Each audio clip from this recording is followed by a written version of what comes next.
What is up, everybody, and welcome to episode 20 of the Art Brothers Art Show.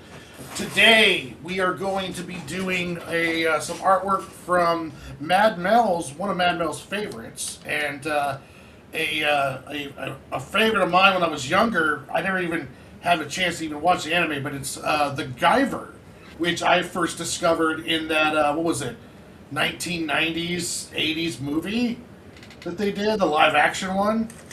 And so we're going to be doing some work on that today with the Guyver.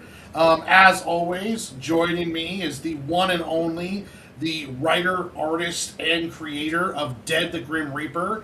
Volume 1 is now on Global Comix. Link in the description. Free to read. Check it out. Volume 2 coming soon. The one and only Mad Mel. Mad Mel, how are you doing today, sir? I am good, man. Thank you for asking. How are you doing today? Oh, I am doing. It was a hot day at work, working out in the sun, so I got a little bit wore out. But I'm got a cup of coffee in my Ninja Turtle cup, and I'm ready to go. Oh, let's go. That's good to know, man. And for those that don't know me, I am LunchBox Warren, the writer, artist, and creator of the ongoing series, The Adventures of Sig and Joe. 226 pages of the first arc are now available to read for free on Global Comix. And if you'd like to pick up a physical copy of the beautiful graphic novel that I had made, go to my Ko-Fi store and you can pick up one there for $20, $10 shipping and handling US. Currently, I am working on my next graphic novel, which is the How the Squirrels Saved Longview. So if you subscribe to the show, like and subscribe to the YouTube channel, you'll be able to watch me create the entire comic book from scratch, start to finish, live on my show, where you get to interact, comment, and be part of the comic book making process. Just I own all the rights, so you guys don't get any money off of it. Aside from that, I gotta put that disclaimer in there. My lawyers told me. Of course. Thank you for everyone in the chat. I see Prissy Lily.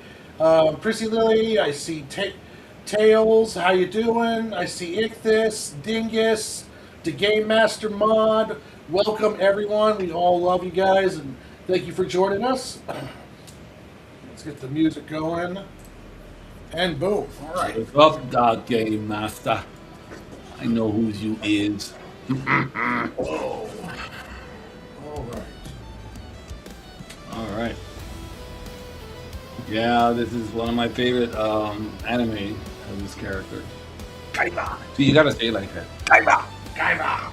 Yeah, I need to watch that anime. I have not watched it yet, or read the manga. You're killing me here, man. You're killing me.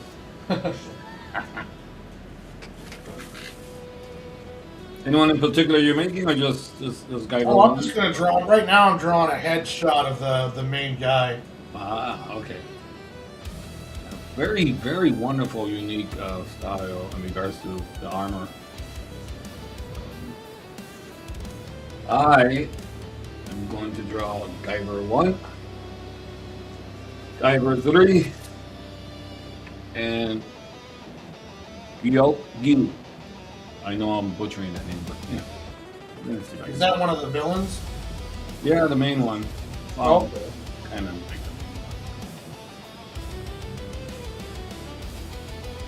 Yeah, I've only seen the 2 American live-action movies. Mm-hmm.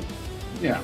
Which, surprisingly, the American live-action one did a very faithful version of the armor.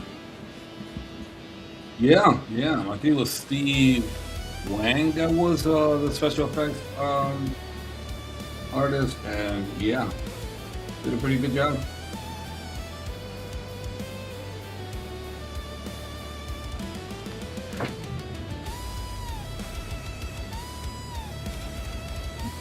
Welcome, man.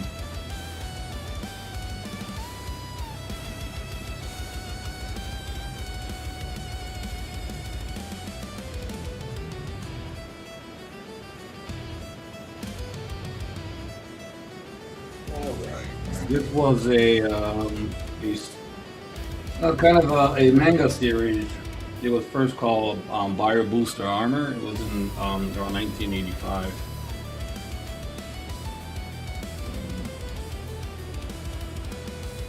Bio booster armor. Yeah, it's exactly that what it says. Bio booster. Organic armor. So how close was the American movie compared to the actual Guyver? Like when it came storyline wise. Well, the first one sucked really bad. That one had Mark Hamill, believe it or Yeah. not. Yeah, so it was terrible.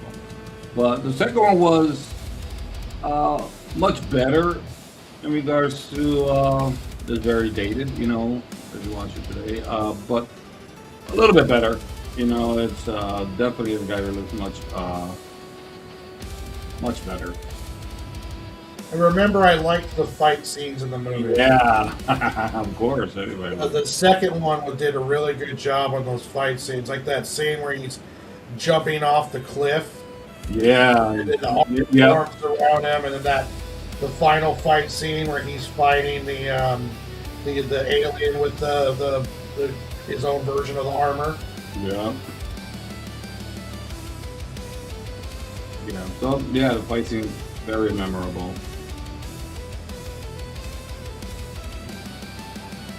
Oh, thank you very much for the link. Take this. You are amazing. Did you? I see you. Did you send a bunch of swag along with your page to get this? I don't know what you're talking about, man. Did you one up me? Did you? I learned from the best. Oh wow! Oh. No, I plead the fifth. You want me to go through my Miranda Act? Right again? I remember. You know I do. Oh, I've been one up, folks. yeah, set on some. That video. happened.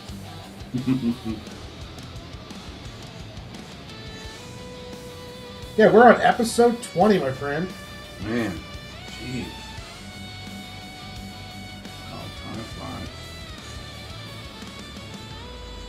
That's great. 20 episodes. I gotta buy another portfolio. Yeah, this one's already like, okay, you got no more room. Hey, what's up, Martha? Hi, Martha. Yeah, Hector said you spoiled him. Ah, son of a gun. My bad. My bad, Shorty. Oh, I'm gonna have to send him a bunch of stuff. Oh.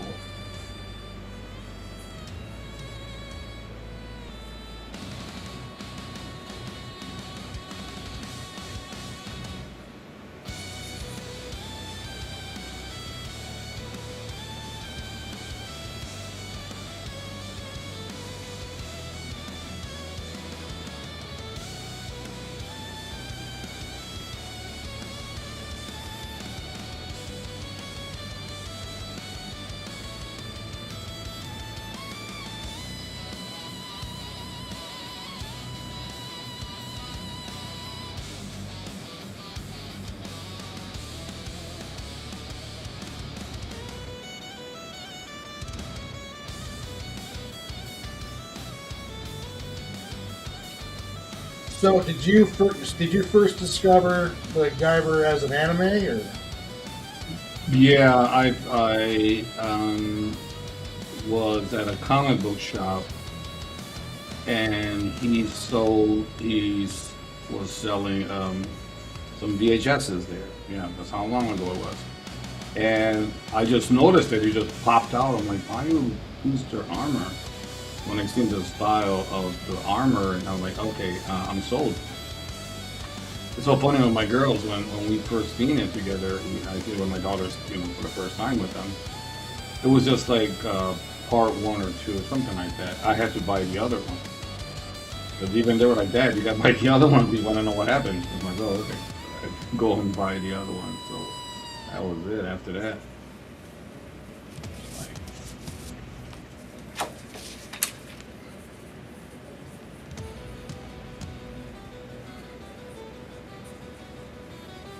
that was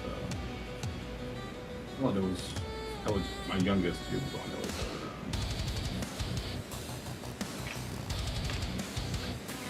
Yeah, I think it's on Crunchyroll. I need to watch it, but I don't really have time to watch anything. I mean, you got that right.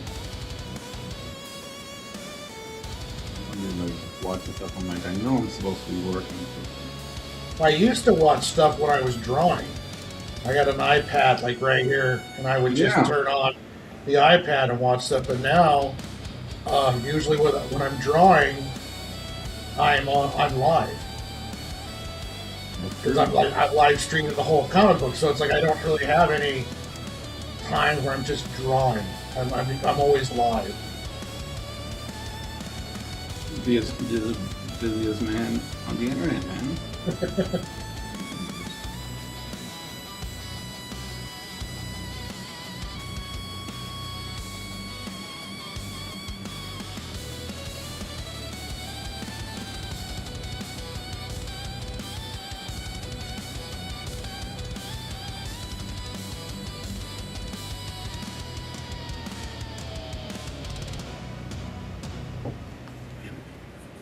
Bitchy just gave me away. Spoiled me. Dude. It's all good.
Have you watched any movies lately? No, I've just been watching. I watched the first 2 episodes of Lanterns. Oh, yeah. Hey, what's up, CSR? Hey, it's our. And? It's a good show. I just don't think so far. It's not a very good Lantern show. I got you. Yeah, you know what? I'm hearing that a lot. That it's Like Kyle I think it's Kyle Shandler. He plays Hal Jordan. mm-hmm. Right. Aaron Pierre as John Stewart. Also great. They both are very well casted. They have great chemistry together. I'm enjoying watching those two. But when it comes to like, What is a lantern? What is a lantern? Yeah, the show is missing quite a bit. Yeah, I hear that a lot. That they're not faithful. Like, oh, we're training you for the ring. That's not how the ring works. It doesn't work that way. You don't train somebody. The ring chooses who it wants to be with. Yeah, and that's kind of one of the things that's been kind of making it hard for me is that it's not just like. I understand if you want to make some changes to do a live action adaptation. Like this is the DCU's version of the Lantern. So I understand. Okay, we're going to change some things, and we're going to play around with it, like because it's like its own deal. That's fine. But when you're breaking like fundamental Lantern rules for apparently no reason, it kind of just turns me off from the show. Like, okay, imagine this. 2 hours of Lantern so far, 2 episodes, and not one mention of willpower. No. And well, I'm not to say spoilers for those who are not watching it, but a good example is that construct that he made. The bird. Oh, yeah. Yeah, if he's knocked out, because I think they kidnapped him or something like that, right? He knocked him out or something like that. Then automatically that construct should just disappear. Yeah, yeah, it's that part was like I get okay, so you're establishing that a construct doesn't disappear until the lantern bearer stops willing it into existence or stops concentrating on it. So you want to play that, that's fine. And there's even some canon with Jon Stewart being able to do constructs without a ring. I don't know what happened to him, but I think that's actually in the comic books. But he was like knocked out. He had his brain scrambled and all this stuff, and it's like the bird stuck around. And yeah, that one was weird. That one was like a weird one. Yeah, so it's like, yeah, the fundamentals, you have to be truthful to it because now you're making up things and those geeks like us, we're going to catch up on that and we're like, wait a minute, that's not supposed to happen. The showrunner, Linoff, whatever his name is, Mm-hmm.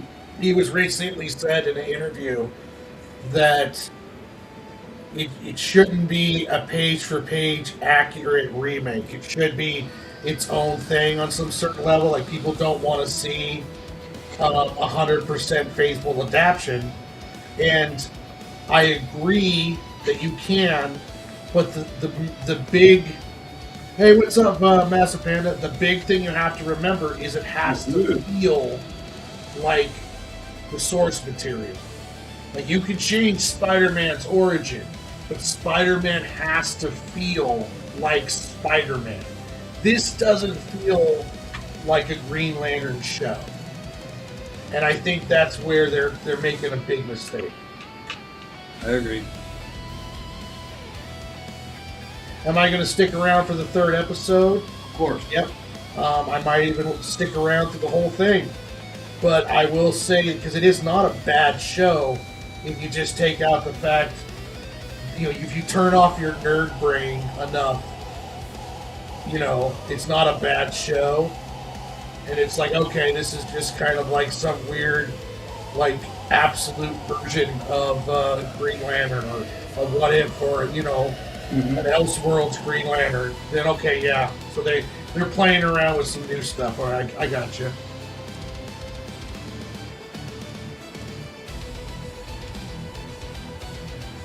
Yeah, there's a couple things I heard that happened there. I'm like, really? Was that really necessary? I think they're probably going to know what I mean, but I want to get into the details. PG-13.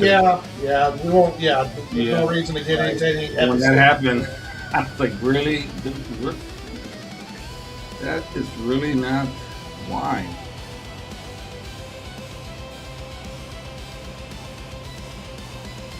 They're just really weird decision making in this show, I don't like the whole Jon Stewart father angle. I'm not really a fan of that. That seems unnecessary. I kind of get what they're doing, but and I have some predictions, but I'm not jiving with it 100%. Mm-hmm. Okay.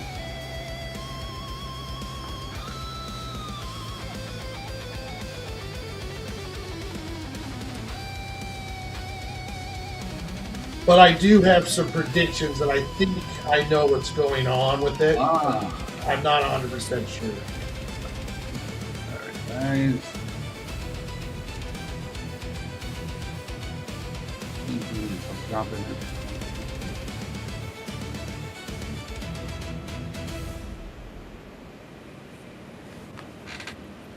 I might just do a deal on Twitter just so that way I can record my guess and see if it actually happens.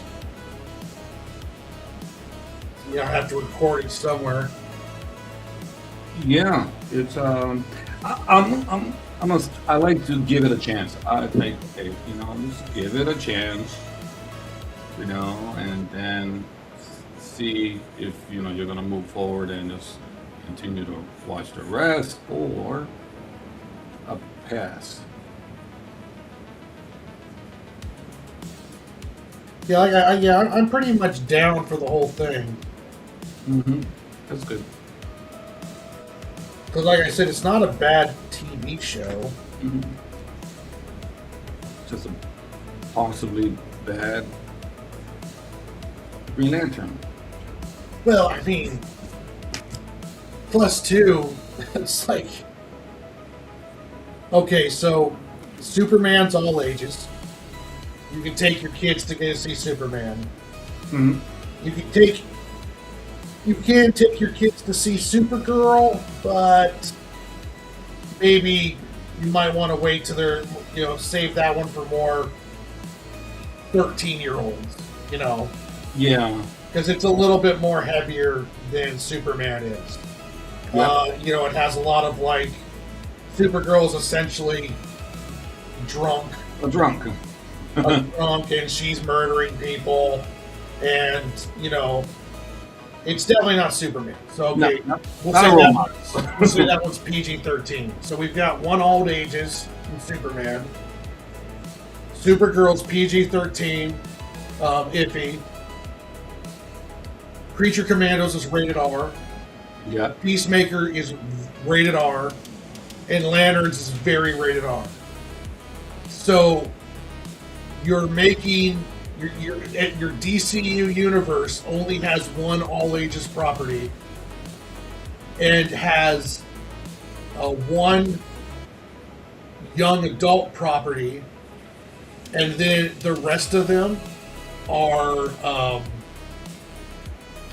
hard R, rated R property. Why would you do that, Warren? And not only not hard R because of necessarily because of violence, but because of sexual stuff. Yeah, why would you do that? I don't know. That is another weird one to me. It's weird that 75% of what James Gunn has put out is sexually hard R. Yeah. Even the Peacemaker, when they said that, I was like, they did what? Why? Yeah, Peacemaker has an orgy. Now, don't get me wrong. I love Peacemaker Season 2, but it has an orgy. Yeah, I seen that. I was like, wait, why did you do that? It's okay. You know about this. Wait a minute, what am I watching? So, Clayface comes out. Clayface is going to be hard R. That one, yeah, but that one, I'm kind of interested. Well, yeah, me too. It's just, there's nothing for kids. No. You have a superhero universe, and it's launching, and they're not doing that much for kids. That is just weird. Yeah, not the demographic they're going for. Don't know why. You're going to sell Green Lantern toys to kids who can't watch the show. Yeah, parents are going to be like, oh, no, you can't watch this. You're going to sell Supergirl toys to kids who can't really watch Supergirl. Ooh, when I grow up, I want to be a drunk. No. Okay, forget that noise. No, you're not, though. So yeah, it's some really weird choices. I don't get it. I was such a James Gunn hardcore defender, and I'm not now. I'm kind of like, oh jeez, man, hard. What are you doing with these hard R's? Defenders, dude. I mean, what's your demographic here? Because it sure is not for kids. Jeez, I guess they're out the picture. I mean, yeah, I appreciate you making stuff for the adult, but it's does everything need to be a hard R? What about the toys? You don't want people to buy the toys? Well, they're not going to buy it. They can't even see the damn series. Yeah.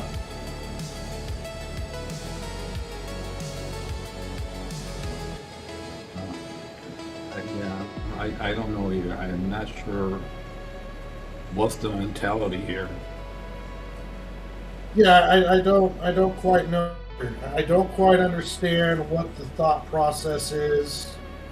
I don't quite understand what what they're going for. It's like you got it's like I get you wanted really well written stuff, but we're it's like we're kind of I liked Superman, but there's still massive writing problems with it.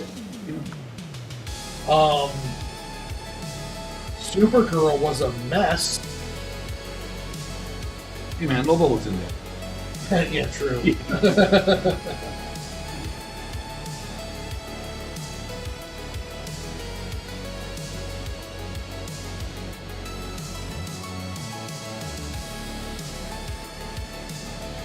And then the thing is, somebody, was like, yeah, let's do that. I mean, somebody found, wrote up and said, okay, yeah, let's go that route. Really? Nobody's there saying, hold on.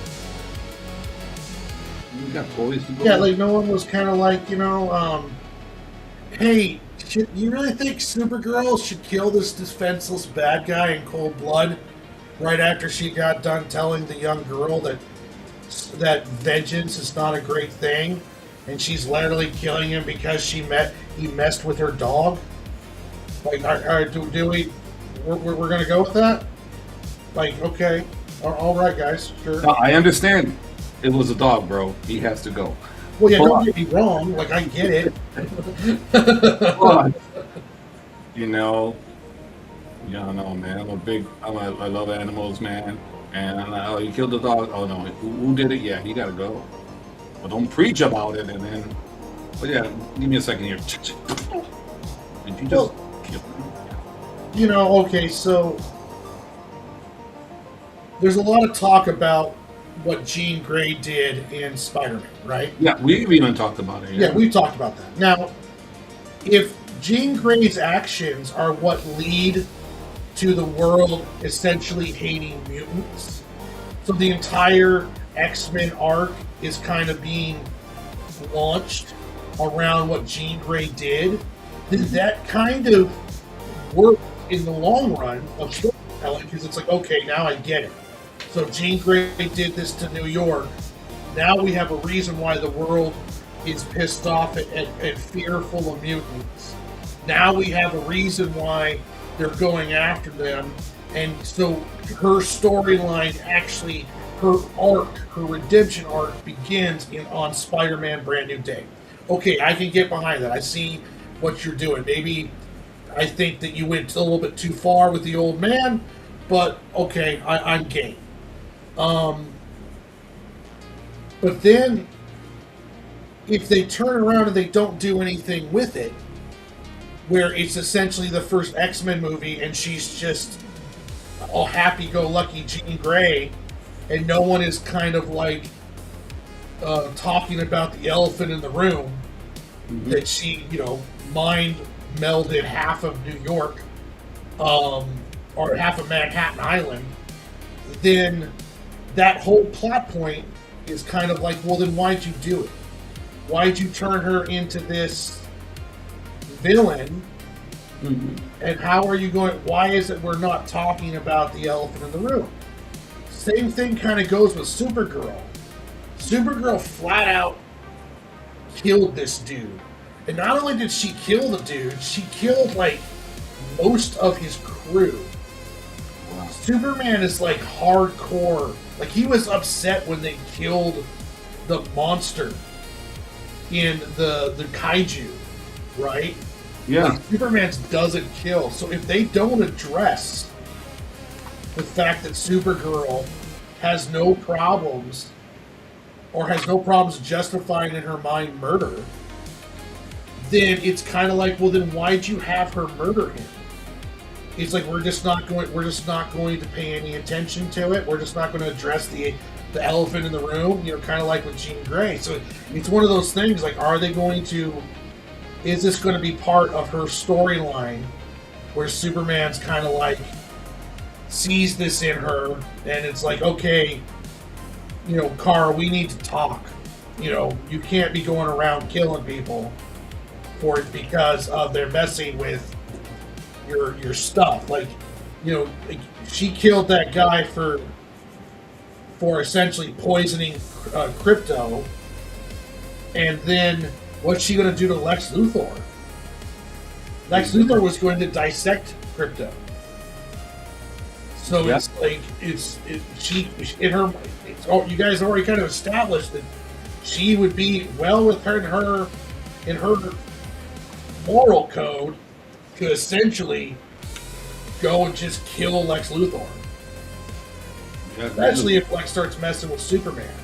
The other, those two are the last, the last two living Kryptonians, and he's essentially going to start messing with her cousin. Does she now feel that she's justified in taking Luthor out? Like, good question. But I told you, they listened to me. Hollywood listened to me. I figured it out. They listened to me. I figured it out. Start off with the X-Men. Show her at the hospital, kind of what she did with Peter Parker, Spider-Man. That was there, from a distance, curing him until he woke up by himself. All right, now you're good. If she does that in the beginning and they show her with that same old man and helping him out, there you go, done. That's it right there. It'd be like, oh yeah, that's the guy, that old man. Oh, she used her abilities to save him. Okay, good deal. Done. That's it. Rectified. What is that? 2 or 3 minutes? Tops. see, I would do. I would start off where you see like Colonel Stryker, William Stryker. Yeah. Start off with Colonel Stryker. He's watching videos with the President of the United States about the Manhattan incident. Then he takes the president into a big hangar where you see a Sentinel getting built. And then also you see them working on mass producing Spider-Man's inhibitor. Yeah. So then it's like instantly starting off, it's like, oh, okay, so what Jean Grey did is now leading to William Stryker is using to go after.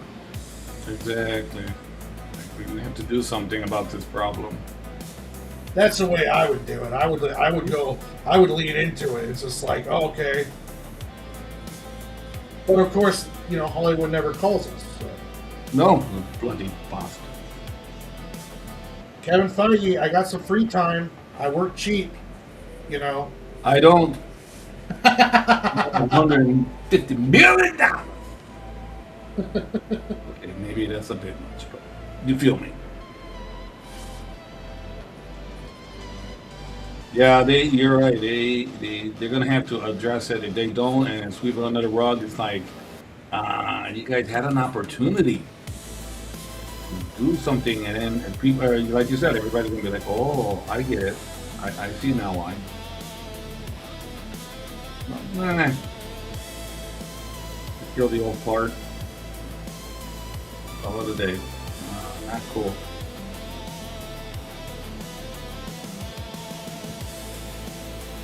Well, that would be cool though to see, like starting off with Jean Grey like atoning for that in some way, like you said, I think that would be cool. I think it would also show her growth. Yeah, right there you're like, oh, and then they show a quick flashback of him getting hit by the car, and then it's her there like and then helping him, and boom, that's it. You're done. People are gonna be like, oh, okay, well she's not that bad. She actually found out she messed up big time and saved them, like she did Spider-Man. Done. Or even like in a session with Xavier, and they're Xavier's like actually talking with her, and they're going through the incident like in her mind, and he tells her like, well, I'm paying for the guy's medical care, and he's going to make a full recovery. Like at least addressing. There you go. Yeah. Something even small like that, where they just address it, kind of like, Gene, what you did here was wrong. And then the whole, like her whole thing is just learning, it's like what you did was not good, and you need to learn from it. There you go, yeah. I don't know why they did that. To me, that was a Yeah. mistake. I I mean, think who that came up was with, much. hey, possess this old man, right? And yeah, then he walking back with his hands up like that, get hit by a car. Yeah, let's do that. Yeah, what are you insane? And nobody's there to be like, hey, no, what the hell's wrong with you? She can't do that unless somehow we'll bring him back and she saves him and like she did Spider-Man. We can't do that. Nobody's there to be like, yeah. See what like we talked about this before. Just have Spider-Man save the old man at the last minute or the last second. You know, it's like she still proves her point that she was willing to put this old man at risk, but then Spider-Man saves him.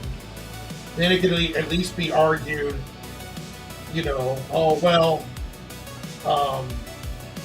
it could be at least argued. It's like, well, she wanted him dead. You know, she didn't care. And then that's part of you. You still have the impact of the arc. I just think that was just it was too brutal, and it was just it was not. I was in the theater like, oh my god, did she just kill his whole geezer? What the hell, Jean Grey? Kind of like a shocking moment. You're just kind of like, oh Jesus. Jesus. Okay. I'm like, all right, I'll keep going with the movie, but damn. I know you're pissed. Yeah, I can tell. I can tell you're pissed. But, oh man, really was innocent. You hijacked him. First of all.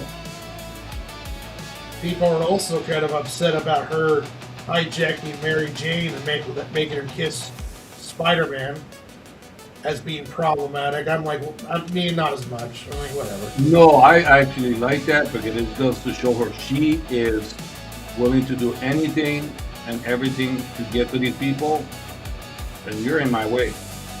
Yeah. So I kind of like that because it was a good twist. Like, damn it, I thought she remembered me. I did like that. I'm like, oh, that was kind of cool.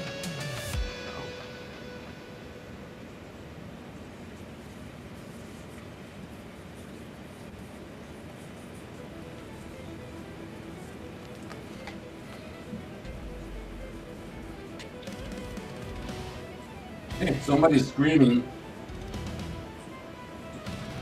All right, Warren, I don't want to say nothing, man, but somebody's screaming. Hey, what's up, Shibby? World power! I don't want to, throw that person under the bus, but they're screaming. Okay, it's world power, but it's still screaming. Oh, I always do this. Jeez Louise. I'm gonna draw. Oh. I always do this. I go a little too big. And then I forget. Aren't you supposed to fit some other people in here? I'm like, mother. Yes, I was.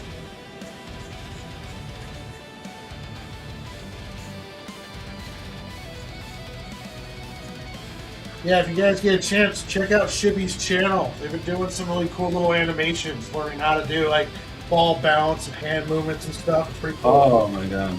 The ball bounce, that was the first thing, Chibi, that my mentor, when I got my first art job, Daryl Hughes, from Who's Who, he taught me, he taught us all that, like, I'm like, the ball, what are you talking about? The squat and stretch? Oh, okay, it's just things you don't know, until somebody just points it out, I'm like, oh, gotcha, all right.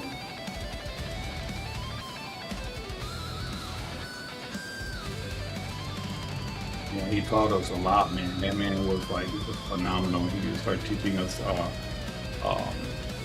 Every time you take a step, you squash your character. That's where the weight comes in. And when the other leg comes up the knee, you stretch him out a little bit long. You have this wave of a line like that, and that's how you got to go up and down, up and down.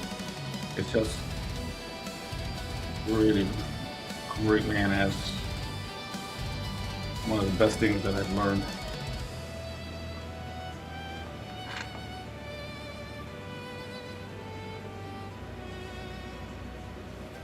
Yeah, Martha, animation. Yeah, it's the great thing about the if you do 3D, it's just that that you can do on one frame, uh, taking a step, and then in the other frame you can the opposite, the other step, and it'll do the in between for you. Kind of not cheating, but it does help.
Yeah, I don't think I have space for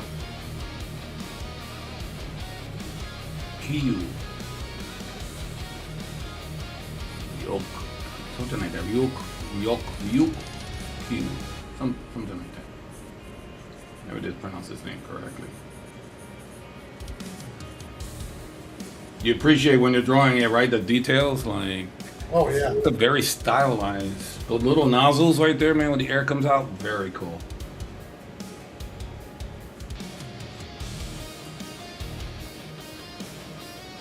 Yeah, it's like a biomechanical. Yeah, kind of a biological Iron Man, Yeah. but with a cooler design.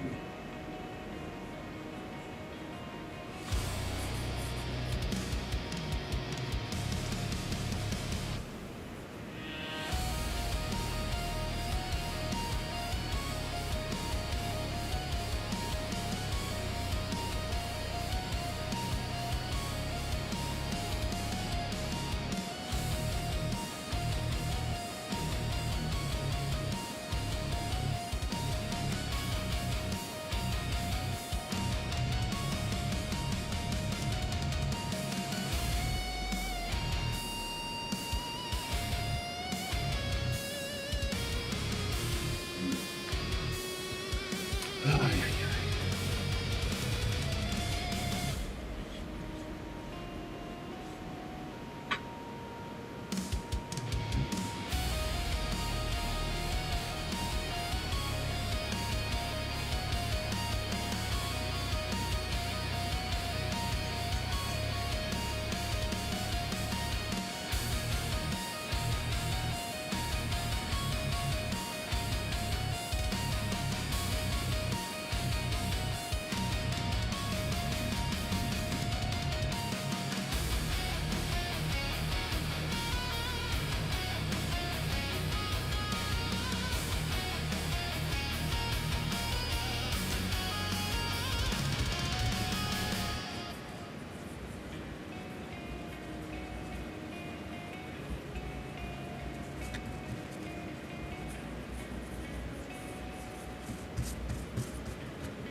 We're still dunking on Doomsday. I haven't heard anything lately.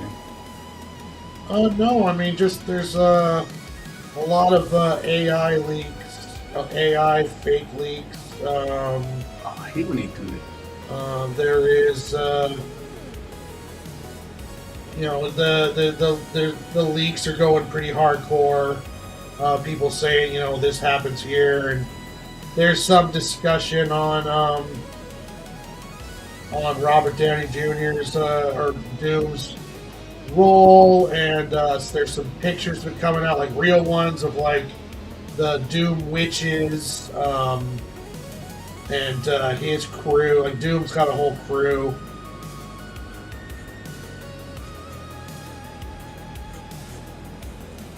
So, but mostly what I've been hearing is positive. I haven't heard anything like too incredibly negative. Okay, good.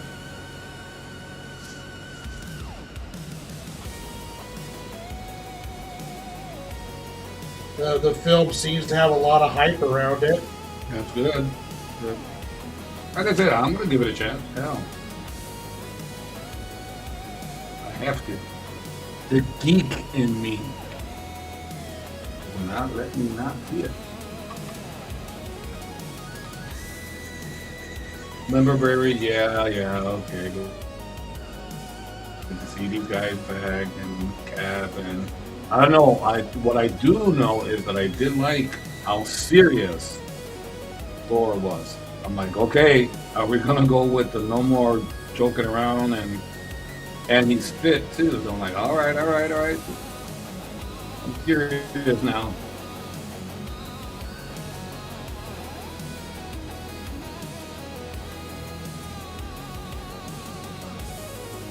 But is the Hulk gonna be in this?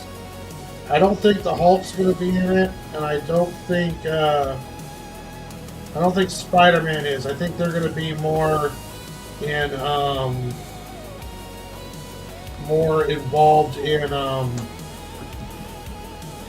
Secret Wars. Even better.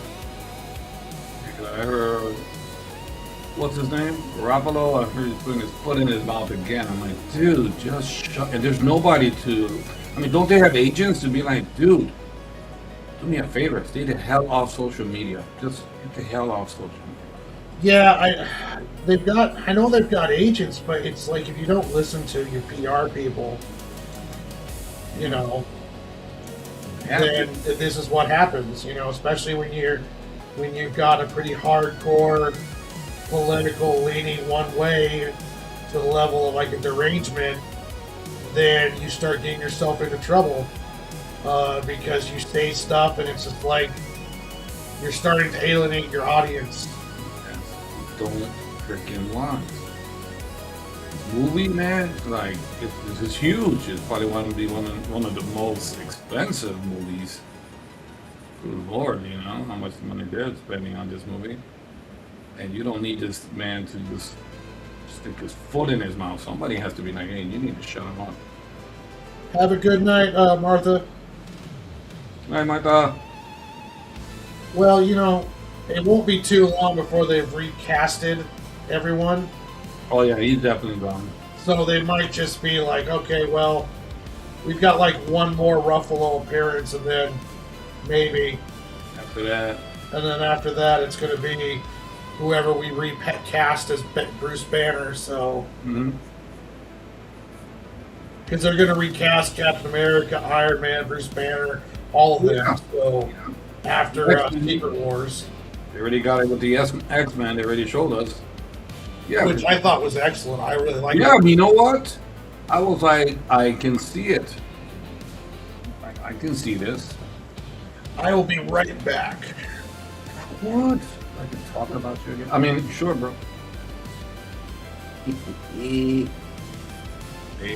All right, guys. We can say all we want about Warren.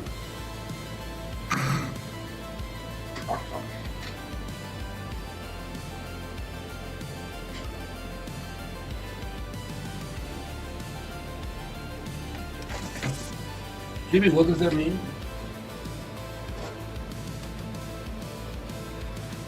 Ninja, huh?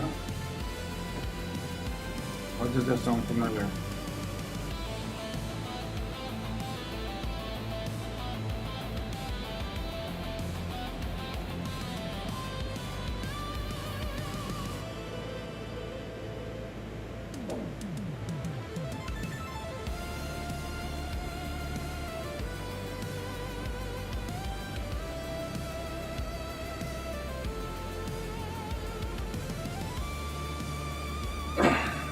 Okay, I'm back.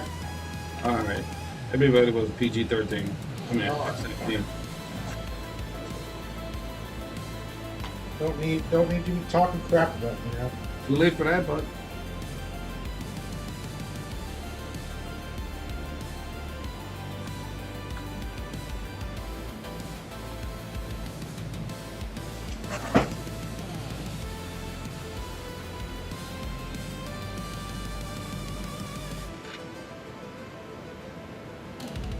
Jimmy said something there. I don't get it, but it sounds familiar. What does that mean?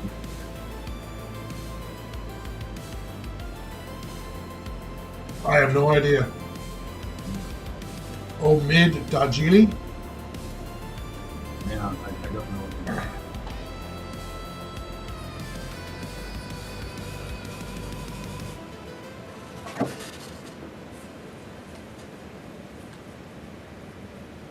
Sorry.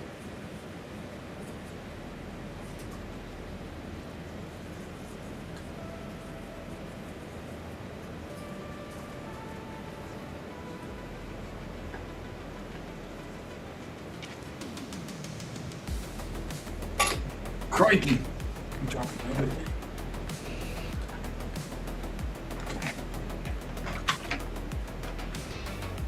Neon lights on like a restless heart. City whisper secrets in the dark. Footsteps echo in the empty park, chasing shadows. Omidja. Lili. Omidja. Here. Run to the edge, don't look back. Omid Jalili. Yeah. What does that mean?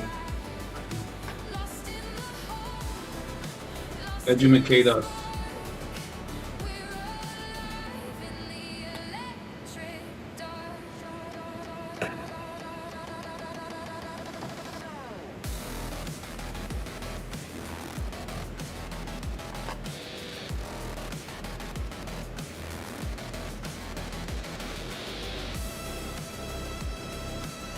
Buy any books lately?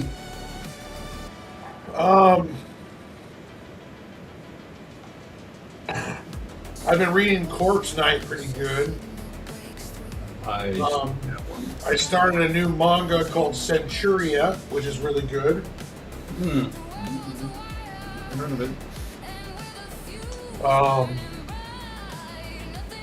Yeah, Corpse Night is really good. Centuria. Me and Dingus just reviewed Beneath the Trees Where No One Sees, which is really, really good.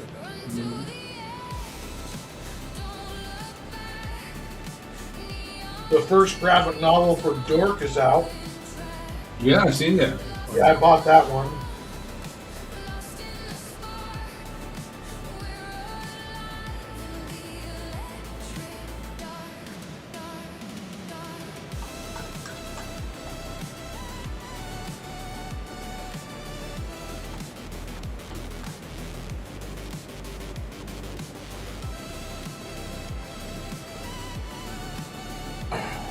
The new Absolute Batman, the new Clayface. Oh man, Clayface is a brutal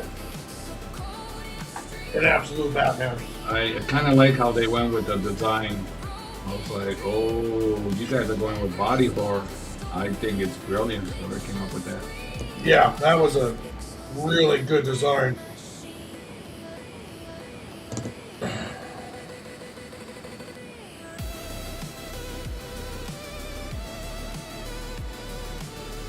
We're drawing Guyver. Guyver! Guyver!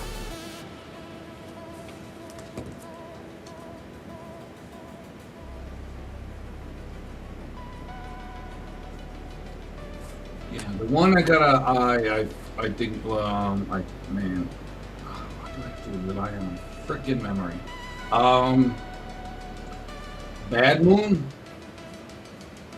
I don't know if the latest one is out. I gotta double check because I really like it. Vikings versus werewolves. Dude, you can't go wrong. Ooh! I know, I was like, oh. That's good. That's a good mix. Yeah, they went with the design when they do the werewolves, very much like the Howling. Oh, I like that design too. I'm like, oh, okay, you guys got me. Take my money here. Take it. Take it. Here's my money. City whispers secrets in the dark. Footsteps echo in the empty park. Chasing shadows, falling apart.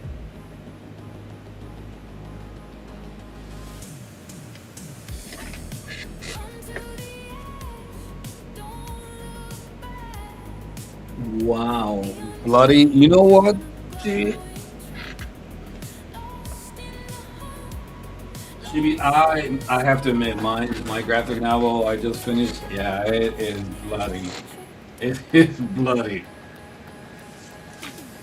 And so it's like I feel you.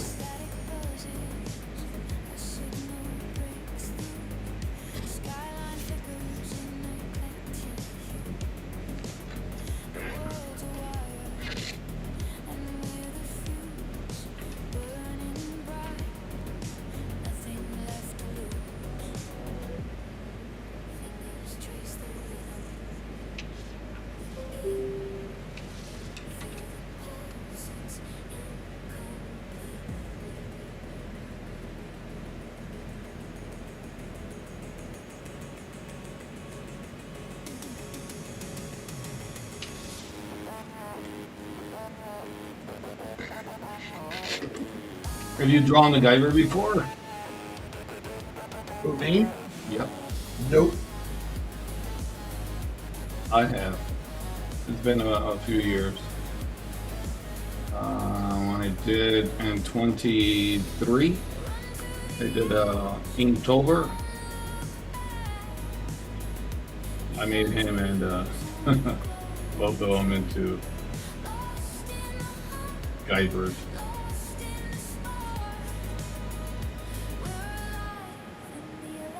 Y'all wanna see? Sure.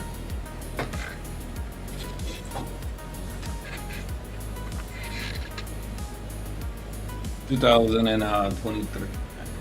So, Oh, nice. yeah, and then there's the one where Guyver has his face kind of, ripping off his face a little bit. Yeah.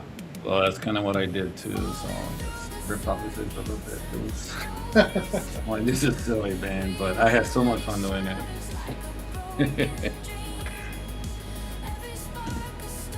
Oh, 3 years ago.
Oh, thank you, Shibby. You have yourself a good night. Good night, Jimmy.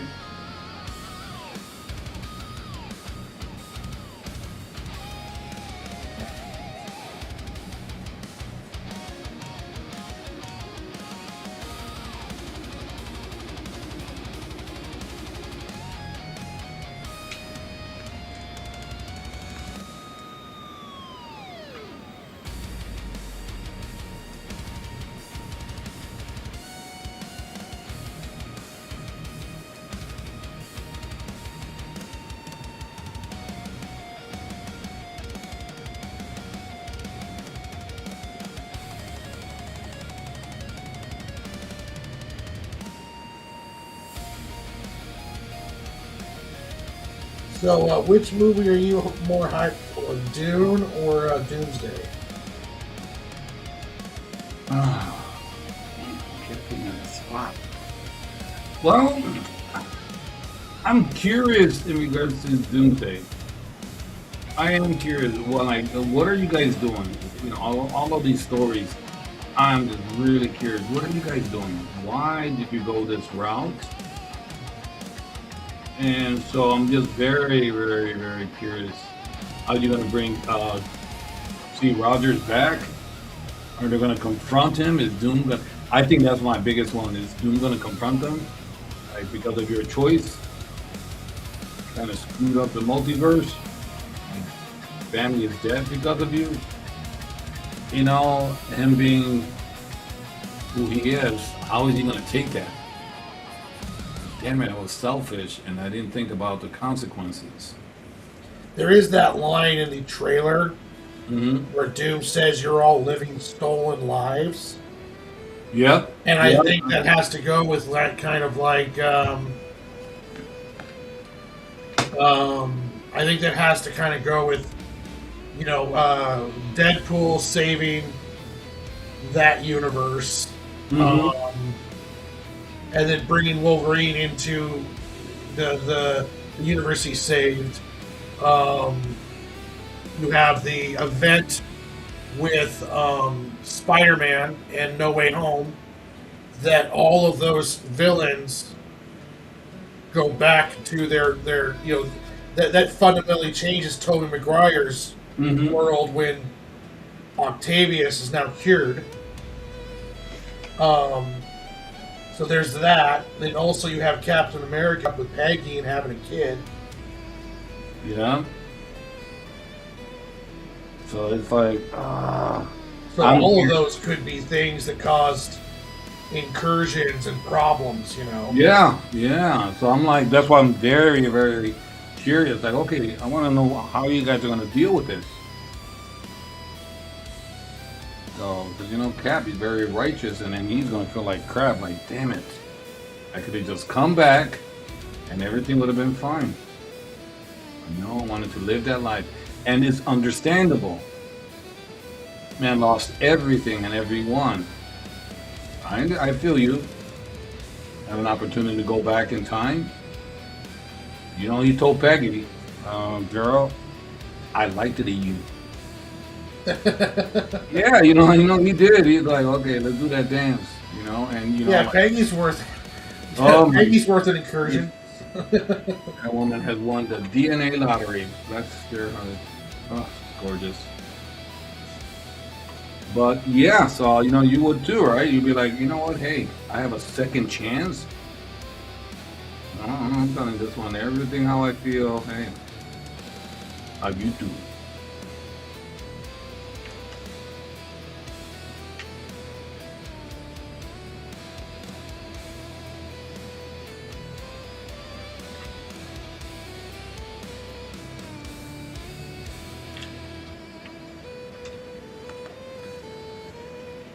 Man, I was gonna put the main character, the main villain in there, but geez Louise, I done ran out of real estate here.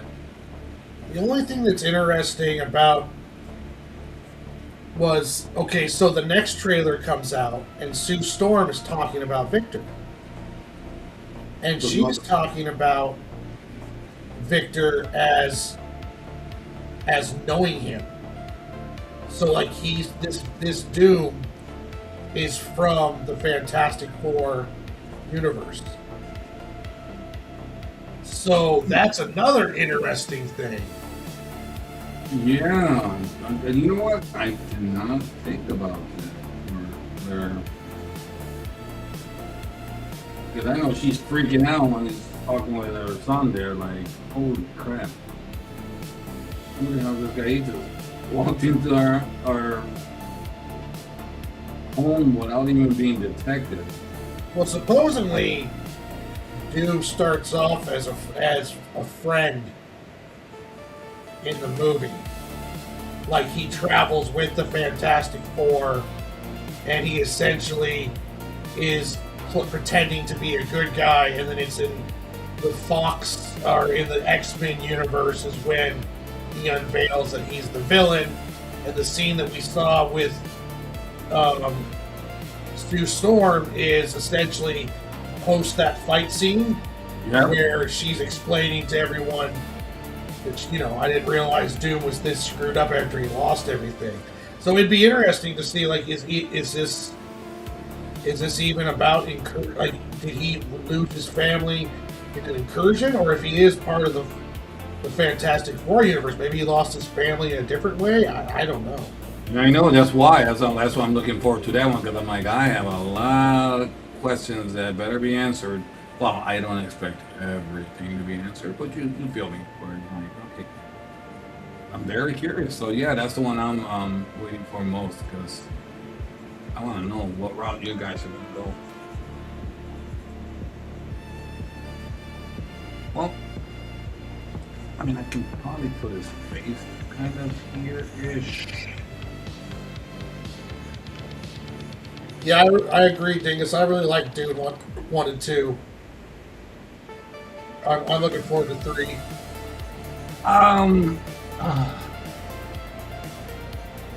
Who was in that one again? That was Timothy Chalamet. And it has Jason Momoa.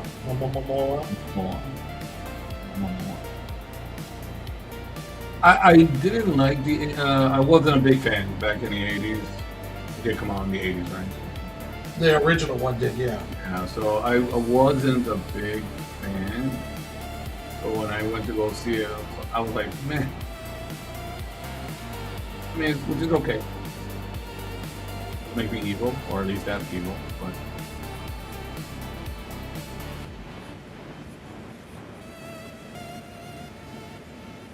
I thought it was really good sci-fi. very, very different from other sci-fis. The desert, especially, you would think, man, what can you do with a desert? Actually, you can do a lot. Yeah. I've always liked the way they did the lore of Dune. It's really, I always liked the idea. Essentially, it's like humans had intergalactic travel or intergalactic space travel abilities. Mm-hmm. They lose it. And then you fast forward till they were able to regain the ability to travel. Now the human beings that were on another planet all of this time, many, many, many generations later, like 1,000 years later, are now all practically aliens. You know, like because of evolution along those lines. It's like humans populated the universe or the galaxy, then were unable to travel it, lost the ability, and then turn around. By the time they get it back again, now all of these humans are no longer really human. That was interesting.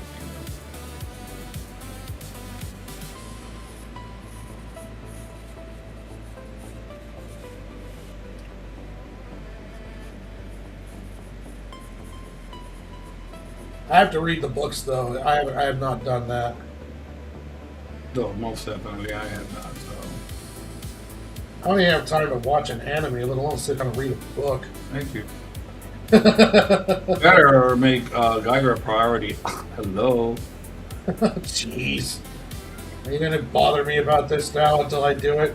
Rangatada. Hey, hey! What you doing? Yeah. Yeah. Okay. Watch it on YouTube. Oh, mother. All right, Mel. Jeez. Yeah, you're like me. I like to hear it. You know, while I'm drawing, just hear it in the background.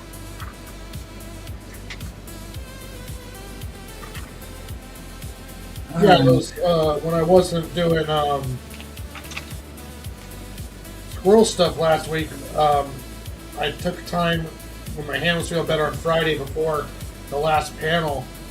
I did a couple more of those Full Metal Alchemist drawings. I did Oh, yeah. Edward and Alphonse, Nice. and I was like sitting down. iPads playing some movies, just quiet drawing, no talking, no live streaming, nothing. I was going, yeah, this is not bad. I kind of miss this. No. I'm not doubting you, okay? I'm not saying you didn't. I'm not saying that, Warner. But let me see, Cruz. Do you have anything there? Oh, the show? Let me grab them real quick. I'll put you on the spot. I'm like, this is Melvin. Right after the show, Melvin, what the? The hell, Melvin? Not like that, bro. Thought we were buddies. We are, man. We're arch bros.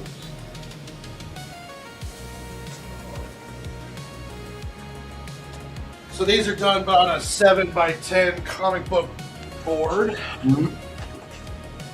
And here is Alphonse, all framed up. Looking all badass. Nice. And here is Edward. We're Eric. Two first names. Oh, nice. You got the pose there. Yeah. So yeah, we got both of those to go with the other ones I made. Nice. And you got them framed too. Whatever, bro. You're just making me look bad.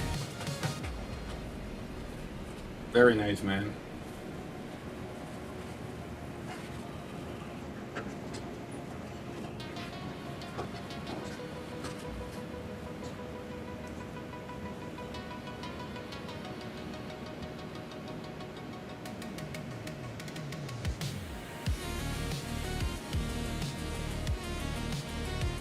Very productive, man.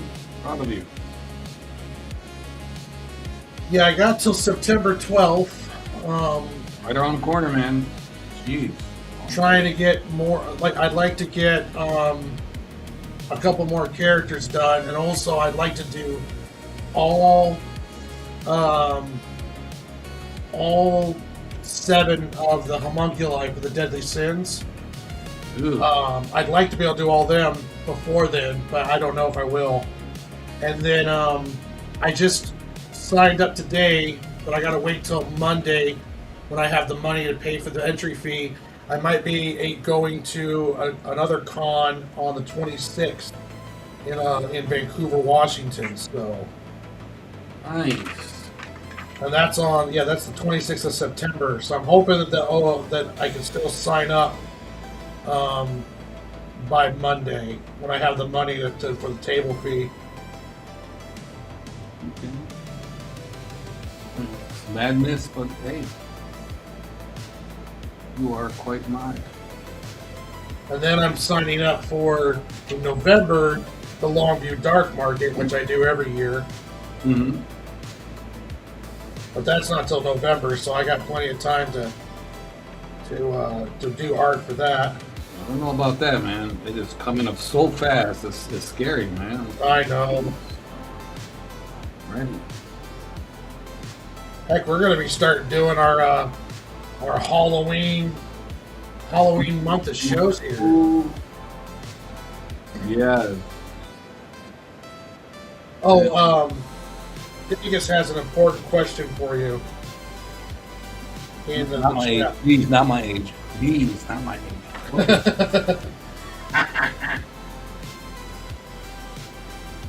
What's a Guyver? It is a bio booster organic armor. that latched onto. Oh, here comes the geek in me. Why you do this to me? There's multiple Guyvers. Three Guyvers, okay? So Guyver 1 is Joe Ukamachi. He's the one that accidentally activated one, and it latched onto him. And aliens came a long time ago and started experimenting on us and using us for to create weapons for their war. But then all of a sudden they left the planet and left the Guyvers. Those who they experiment on became creatures. That's why we have the legends of werewolves and vampires and Bigfoots, and that. Those are all actually versions of Guyvers when they were experimenting. So Hukamaji is the first Guyver. Guyver 2 is Licker, something like that. Licker, one name. Guyver 3 is Agito Yamashita. His best friend, Sho's best friend, is Tetsuo, and his sister, which is his love interest, is Megumi. Is it? Oh my goodness. Been a while. Nerd. Thank you. Yeah, I know. People are like, dude, I've been loving this character for years, man. Like, it's like, don't start me up on that. I hope that answers something. Yeah, he's like, nerd. Proud of it, buddy. Yeah, and there's organizations that found out about it, and they're looking to trying to find these Guyver units. Mizuki is their name. Okay, it took me a minute. Mizuki is Tetsuo's sister, which he had a little love interest. You always gotta have a love interest in these damn things. Of course.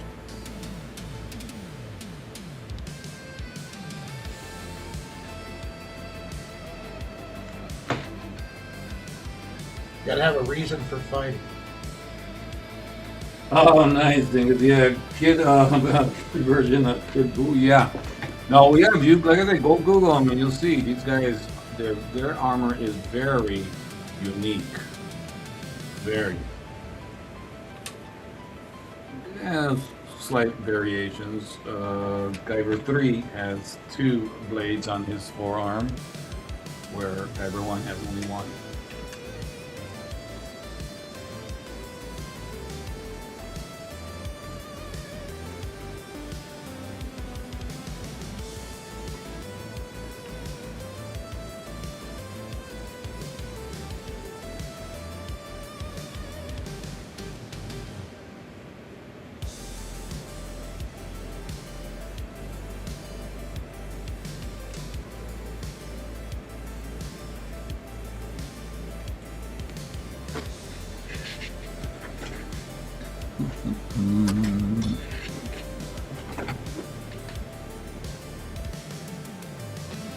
Oh man, really?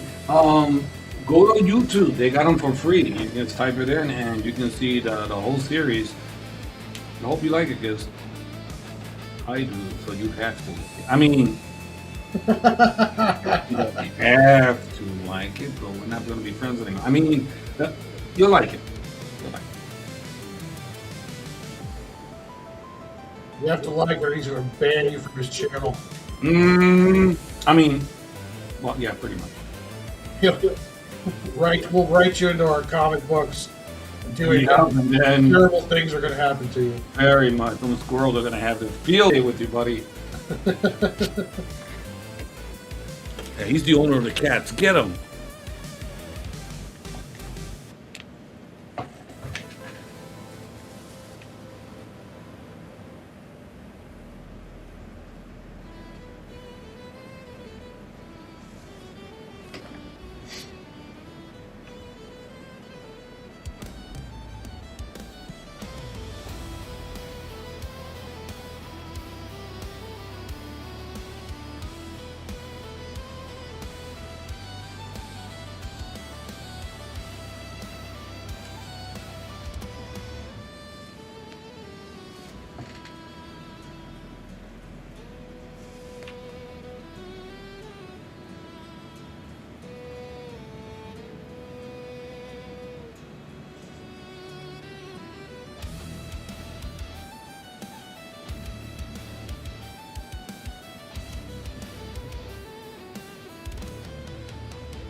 insane the amount of detail that goes into these characters. Huh? You can tell right now by you doing the headset, you're like, jeez. I would like to see the story about how they, how he came up with the idea.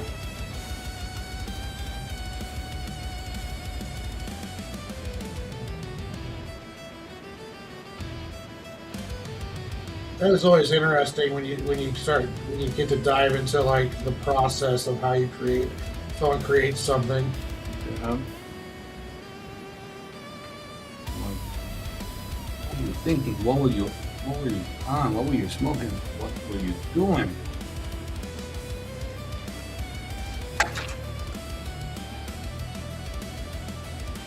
I wouldn't be surprised if you say something like, "Oh, I was inspired by Iron Man." Like, I knew it. See what happens, man? You're inspired by what somebody else is doing, and then next thing you know, it's like, there you go, you made it your own.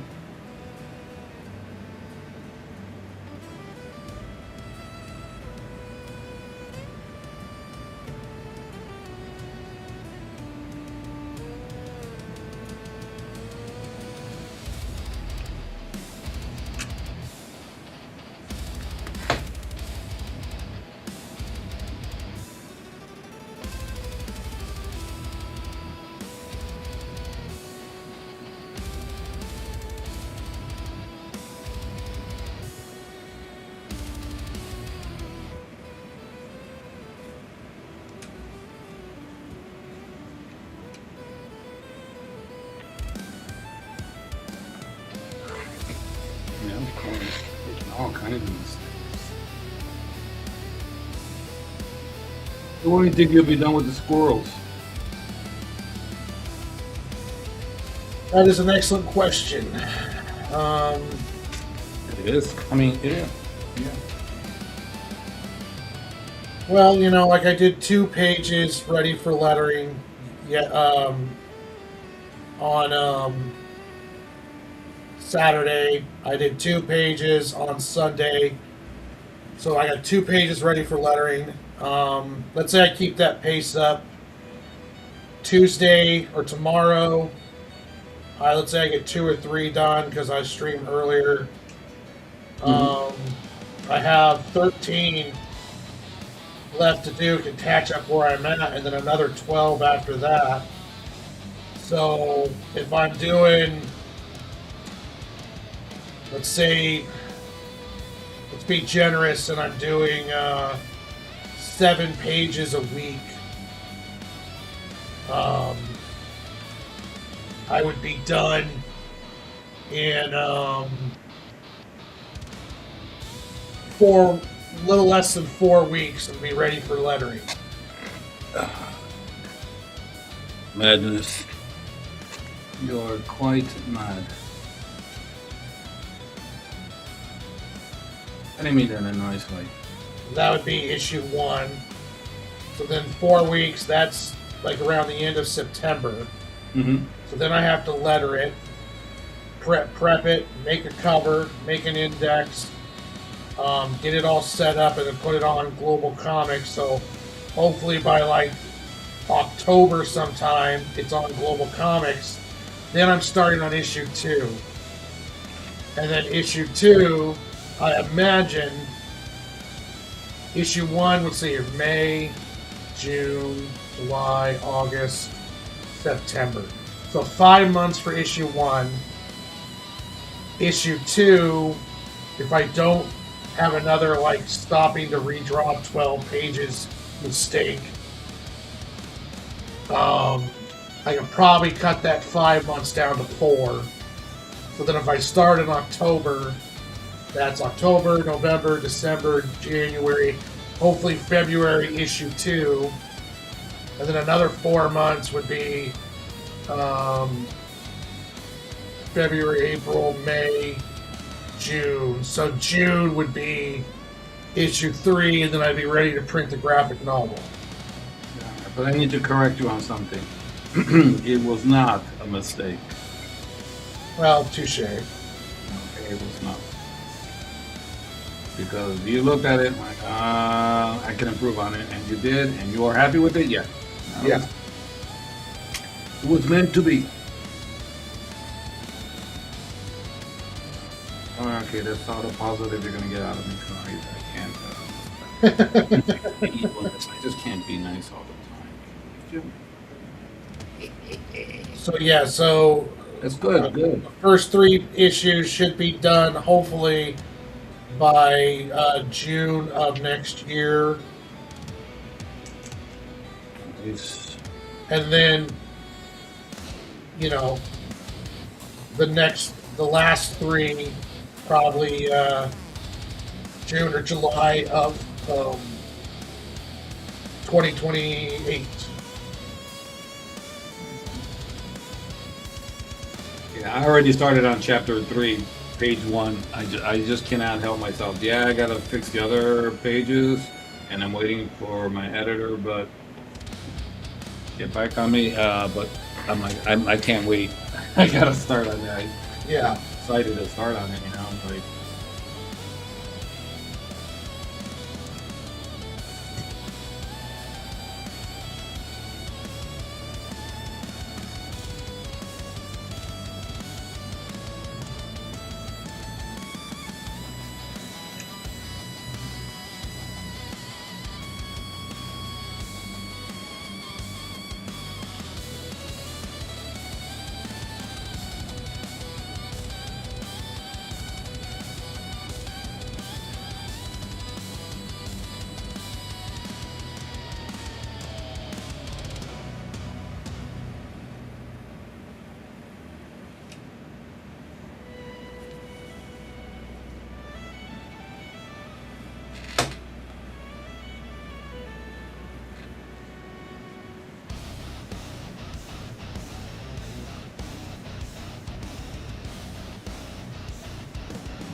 So yeah, that's kind of the schedule. I mean, it's good. I really wish I could figure out how to do this full time. I really do, but it's just not in the cards right now. You know, there's a couple banks that, oh, I mean, well, never mind. Don't listen to me, get you in trouble.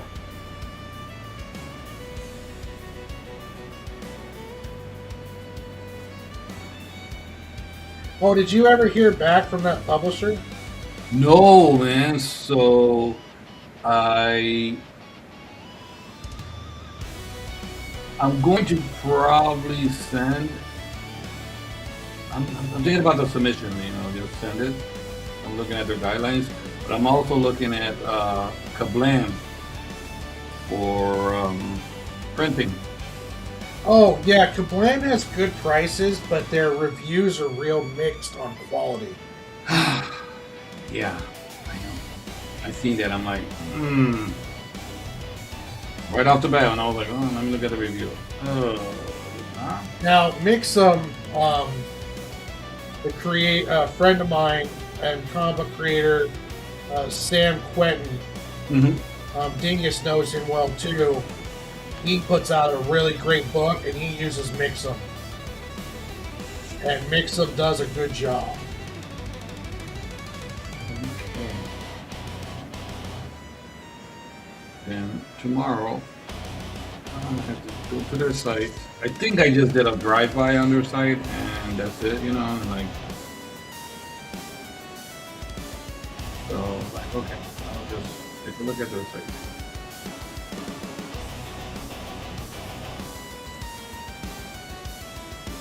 I have a couple I have quite a few Sam Quentin books, and they are good, and the print quality is amazing. What about the pricing? Did you look at Pricing, I haven't done a comic book through them. I've only Okay. done a coloring book and um, art prints. I haven't done done that yet. Okay, I got you. Feel you.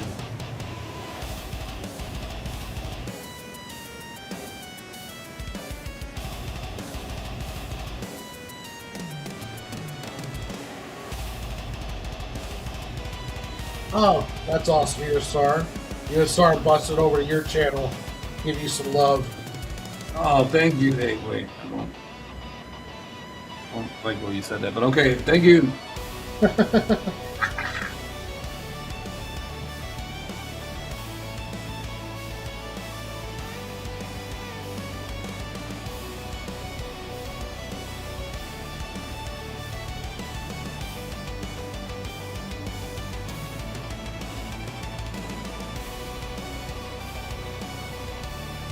Yeah, I've only got like 8 copies of Sig and Joe's graphic novel left, Uh-huh.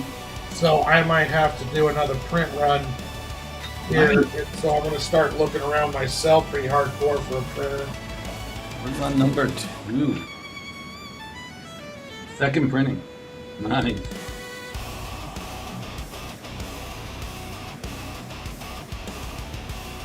I haven't pushed hard enough because I just wanted to get this chapter done. But now it's done, you know, when it's actually done, like print, okay, I'm now gonna push really hard.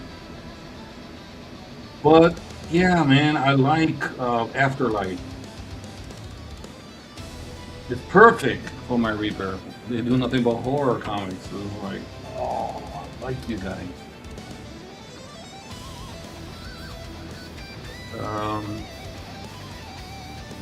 We'll see. We'll see. I'm gonna have to make a decision soon. I forgot their name. I got them saved, but there's one I found that kind of specializes in anthropomorphic. So I might try them out once I get All some right. squirrel stuff done. But the submission to some of these places is really weird. They like want a manuscript, and I'm like, well, I have a finished graphic novel. Like, do you want me to just send you that? Like, I didn't write out a manuscript. What are you talking? What is that?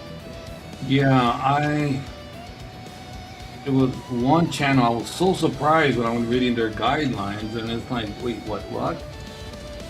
Then you can't use my character because, you know, so everything you're saying I can't do, my character does. But then it's like, but wait a minute, I've seen some of their books. I'm like, really? Your books are a little bit questionable and not even borderlining. Yet you're printing it, so.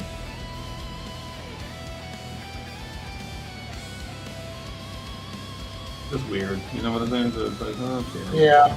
Guess I'll just keep looking until I'll find something. I found a couple publishers, but I don't know, like what they're looking for and stuff. I'm kind of like, I'm not really like. Some publishers are really trying to print only certain kinds of books, Yeah, understandable. like slice of life ones that have certain kinds of messaging in them, if you will.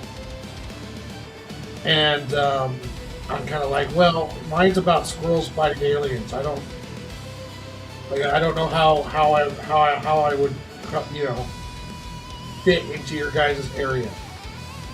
Yeah. And then when you seen Afterlight, you completely thought, oh, Melvin. Yeah, your Reaper was quite nicely here. Same thing with me, man. I'm like, I like these guys. I like him. Too funny, man. I was like, UK. But they have an American office. I am looking into that. Like, I think they have like an office, what, Los Angeles or something? I can't. My brain is hurting. I'm trying to. Yeah, I think on that day I was on like 4 sites, so it's like it's hard for me to remember who's who. who did what. But I think you're right. I don't remember. Jeez, what's it? Los Angeles, huh? California. Everything's in California.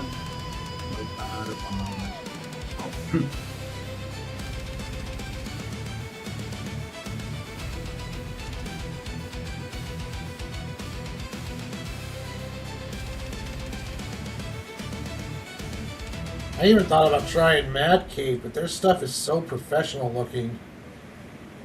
I'm starting to like, am I good enough to even submit to Mad Oh, Cave? no! You can't fall into that. You can't fall. Now you can't question yourself, Warren. Yeah, true. You know, it's no man. You got to be like, hell yes. You guys should be honored. Now, are you going to do that with Sig and Joel, or are you thinking about that with the squirrels? Oh, it's squirrels. Sig and Joe said the formatting's wrong, the pacing is wrong, the page structure, the page numbering's wrong for a publisher. Really? Yeah, I mean, issue 4 is 76 pages. So, like, if they wanted to do the graphic novel, then, you know. Okay, now we're talking, right? But as for, like, a series, it's just not. It doesn't fit.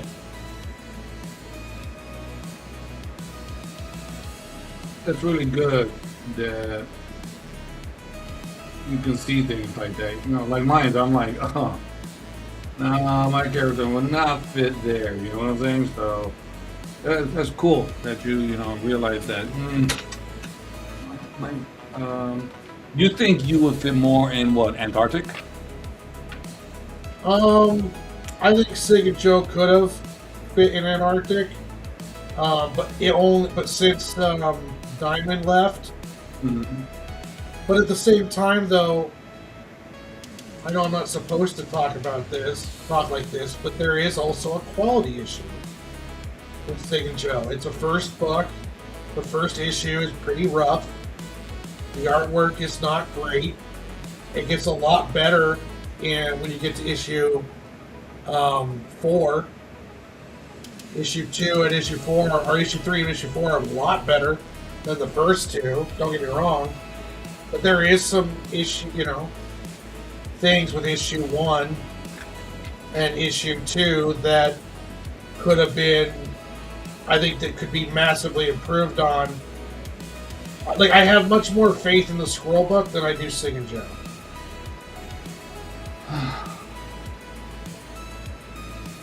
I commend you on that because I kind of feel the same way. Like my first one, I looked at the quality now of my second chapter and being like, man, the first one sucked.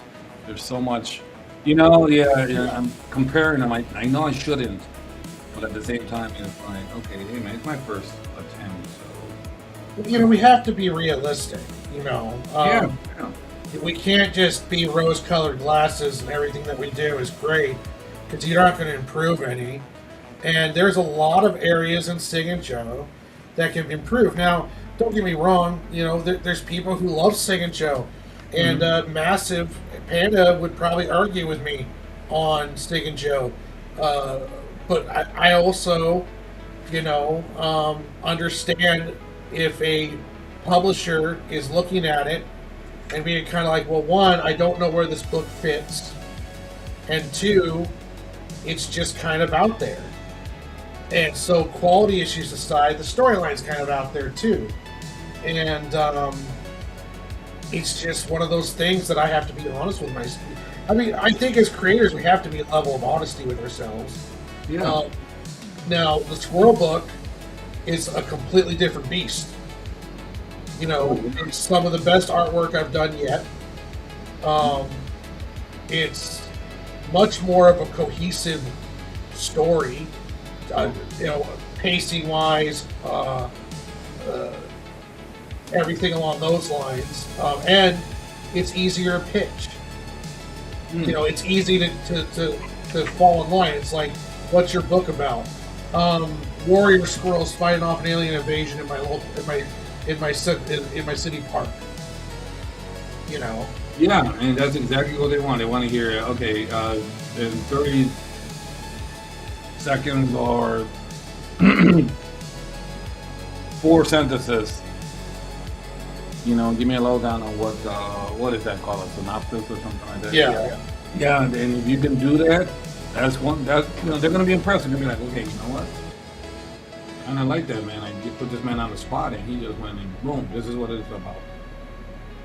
And you know, when I tell people about books, you know, when I'm at a show or along those lines, it's like, what's that book about? Oh, it's about two brothers in this small mining moon who fight against evil corporations and bikers and stuff, defending the little guy. And the brothers happen to be a cigarette and a coffee cup, like Firefly meets Aquatine Hunger Force. Right there, I've got this long explanation, and I'm barely scratching the surface. What's a squirrel book about? Oh, well, this is about warrior squirrels in a city park fighting off an alien invasion to save the town. Instantly, the eyes light up. There's a grin, and it's like, oh, dude, that sounds awesome. I want to read that. And it's kind of like, you know, I noticed that stuff. It's kind of like, okay, so the pitch is much more easier to digest for the squirrel book. And like I told you before, and I said on the show, that's pretty much a focus group right there that you kind of did. And I'm like, yo, woo, I'm interested in that.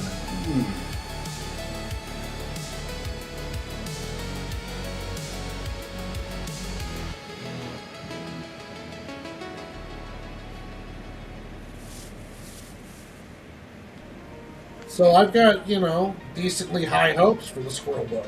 Yeah, man. I like that confidence. Like I told you, I was approached by somebody like, dude, I envy what you're doing because I've been wanting to do that quite a few years. Procrastinated, made excuses, and then I see you doing it. I'm like, geez, look at this guy. What I've been wanting to do for the longest, he did it. I'm like, oh, thanks, man. But you know, man, that might, you know, motivate somebody to be like, hey, man, you know what? I got some stories and I can draw. Told you my favorite story is the guy, he showed his work to his friend. Dude, this is so stupid. This is not gonna work. All right, well, thank you for being honest. I'm gonna still do it. What was it? SpongeBob SquarePants. Yeah. And like, holy crap, if you would have listened to him, man, okay, yeah, you're right, bro. And then you would have never gotten that. Seriously. Look at how famous it was.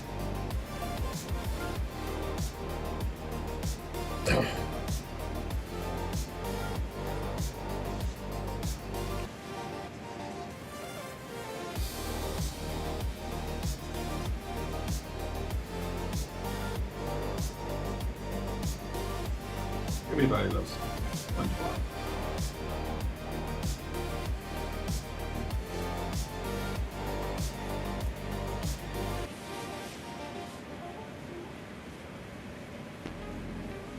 Oh, Dingus says what we do is we all team up and make the best publishing company called Dingus Inc. Oh, jeez. Okay. I like a man with confidence like that. We'll have to talk about the dingus. Maybe. Well, Dingus is working hard amongst the millions of other things he's doing while going full time to college. He's also working hard on a script for his own comic book. Yeah, he's another one that falls under what I classify as madness. All the stuff that you're doing, and you're still able to do things. It's like, dude, that's amazing, you know? Yeah, he's been putting in the work. Me and him have discussions here and there, and I've been throwing a little bit of my own little nuggets of creative wisdom at him that I have here and there. And but yeah, he's putting together his own very interesting sounding story. It's pretty cool.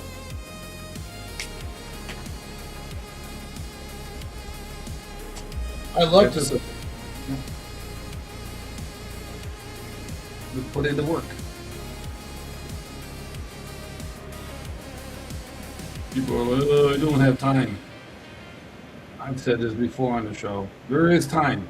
If you're going to be honest with yourself, all the time you waste, Oh yeah. man, it's like I was brutal. I'm like, oh man, my biggest addiction is YouTube. I'm like, hey, I can put that on. And I'm like, okay, but sometimes I'm not on the computer. I'm just sketching. I got my little art table going. That's I can put it on my bed. Very nice. I'm like, okay. 45-degree pillow. That nice angle there where I can just sit sideways and boom.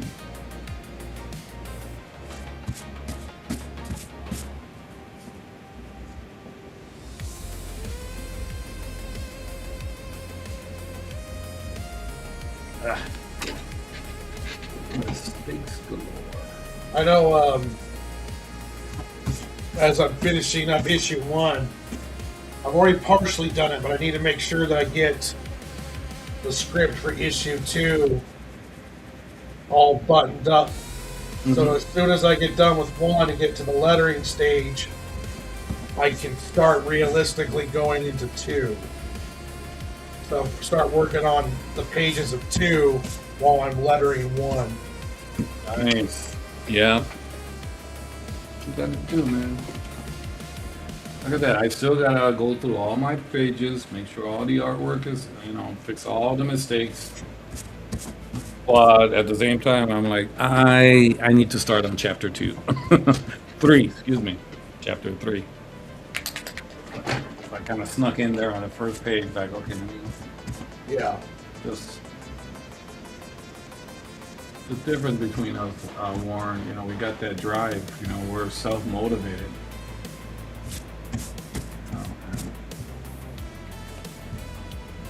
I'm already excited. Ooh, chapter 2. I'll give you a hint who's going to go up against on chapter 2 if you like. Sig and Joe. Oh, that's going to be a short battle, man. Yes, it would. Yeah, they're 2 against 1. It's not fair. It's 2 against 1. Not fair. Anyways, werewolves. Ooh. Oh man, so I'm trying to design some werewolves that I got a design, but I'm like, no, I gotta push it. It's real good. Anyways, I gotta push it. I'm just so hyped. I'm like, oh, I'm drawing some werewolves.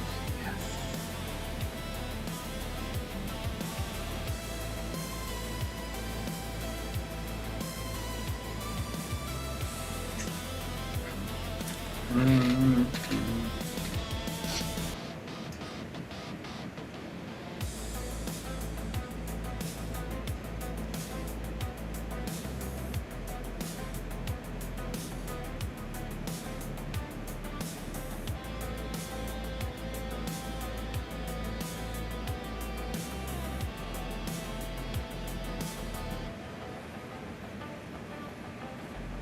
I think in this one chapter,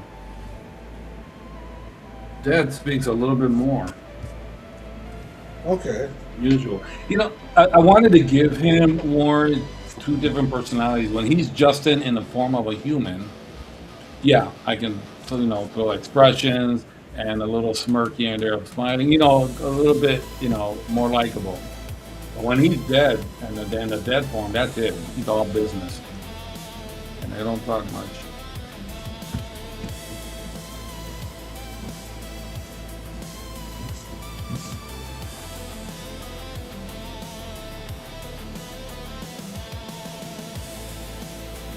Do they talk to each other? Nope, it's the same person. Oh, okay. It's just that, I based them on me. I'm a Gemini, so I got the good, and then I got the bad. And then because of my freaking eyebrows, if I'm serious, I look like I'm pissed. And I'm like, my girls, oh, are always, Dad, you okay? Yeah. Oh, okay, you look like you're upset. No, I'm just serious, and his freaking eyebrows.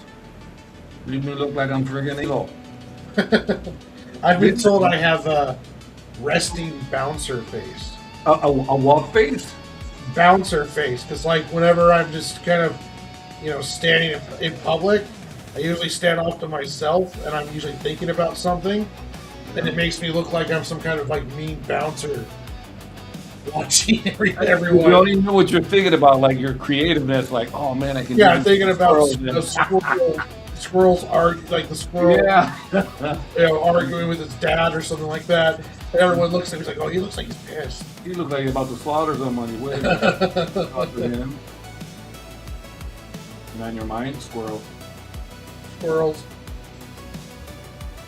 That's too funny. But I like it because then they don't approach me sometimes. Yeah. So I'm like, I'm not that approachable. So I kind of like that in the sense of, yeah, me not like you.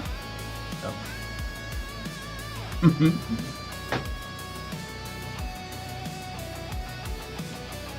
The creator of the Guyver, I always get his name, Yoshiki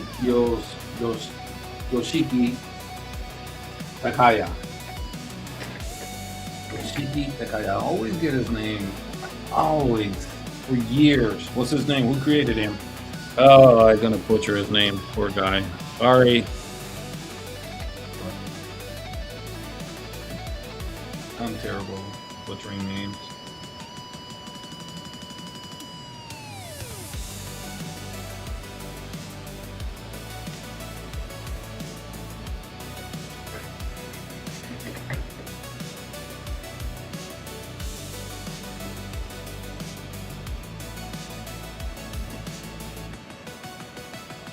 You should mess with people, man.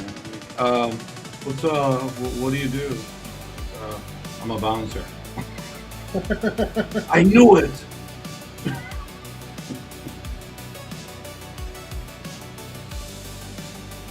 Bounce on your face if you don't go and buy my book. Oh, all right.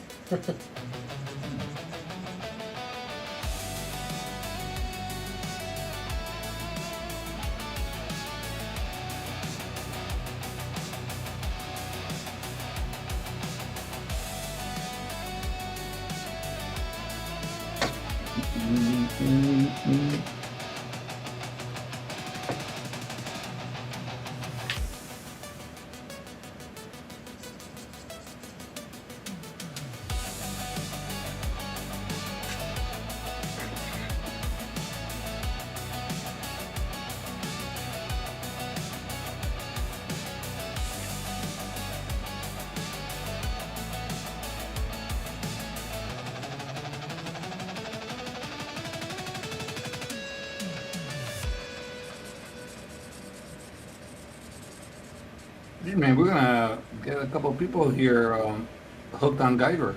Hopefully they go to YouTube and what's this Guyver stuff all about? Yeah, if you got Crunchyroll, I believe it's on there too. Yeah, we like. You guys like it? Yeah, cool. Told ya.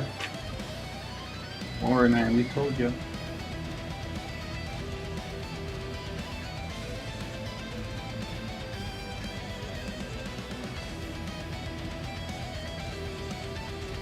You want to impress your friends with an obscure Mark Hamill movie they probably never heard of. Ooh, yeah, until they see his role and they're like, oh, dude, I got fucker. And he was in the cover there. I thought he was gonna be. No, not really. It really got me back in the day. Like, he didn't do anything. Oh, Yeah, even the first one, I was kind of like, I mean, aside the Mark Hamill part, I was like, wow, this is cool. Like, what is this? I've never heard of this before. Like, badass, Because it was, I mean, it wasn't terrible. It was pretty, for as small as it was kind of badass. And I was like, oh, shit. oh, you're very nice. It was terrible. You are tonight. Tonight, Warren. I know. I'll teach you to be evil. I'll teach you, man. It's easy. First, we gotta grow out that the eyebrow, and we'll go from there.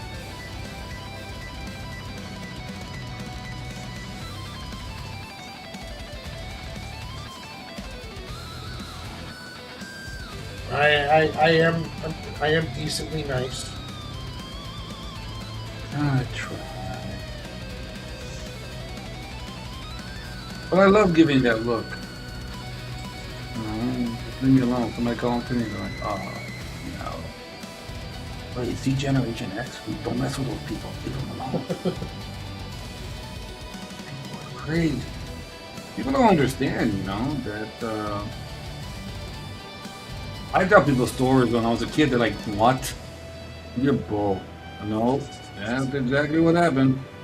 They're like, no, there's no way. I'm like, yeah, we practically raised ourselves. Yeah. Yeah, pretty much. I mean, I was like right at the end of Gen X. Mm-hmm. You know, so I essentially grew up in a Gen X world, and then by the time I hit like adulthood, it kind of all came crashing down. It's like everything that I was essentially planning for became disappeared, you know? Mm-hmm.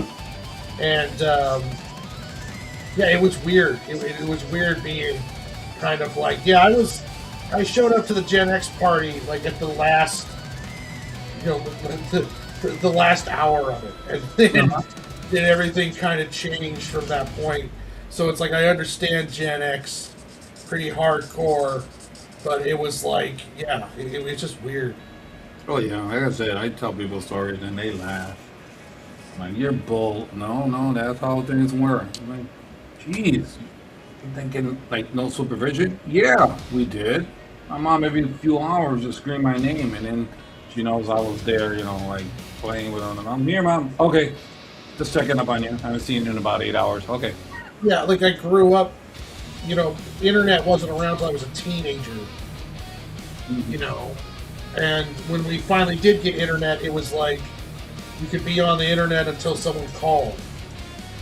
And then if someone called the house, then you got kicked off because it was all dial-up. You know? I always hated that static. Yeah, it sounded like someone strangling a robot to death. Yeah, I was like, I hated that bit. But I hear it now, and I'm like, brings back memories. This is what I think it sounds like when Transformers make love. Ew! Why did you destroy? You just destroyed it. Do not. I cannot unhear it. Remember, I'm an artist like you, and you can't tell us anything because we'll picture it in our head, don't we? Right? It's like, ew! Don't say that. And then, oh crap! There goes the image. Transformers, transform! You're terrible. Oh yes, oh yeah. You've been hanging around me too long. Oh, look at him.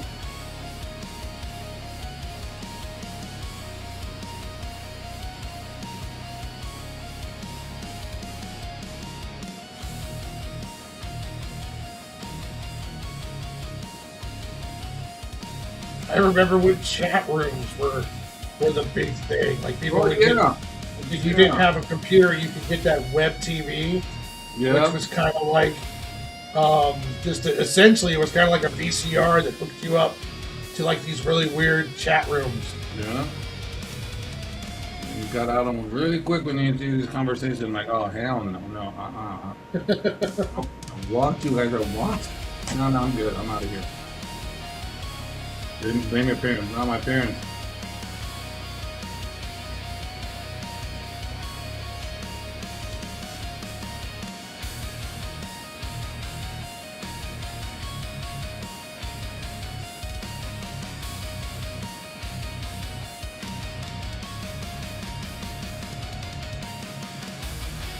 Yeah, it's kind of weird how fast everything has happened.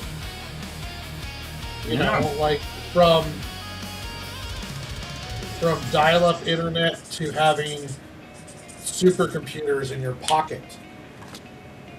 Exactly. You're like, what the hell? How do we get here?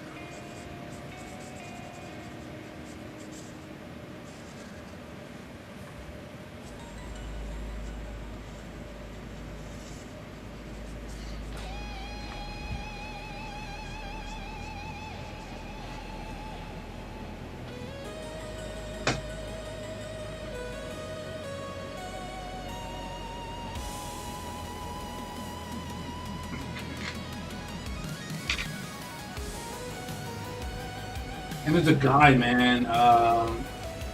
He's he sells these helmets, of Guyver that you can wear. Dude, I am so tempted. I'm like, oh, I hate you. I hate you, man. There's so much better things I can My spend money. this money on.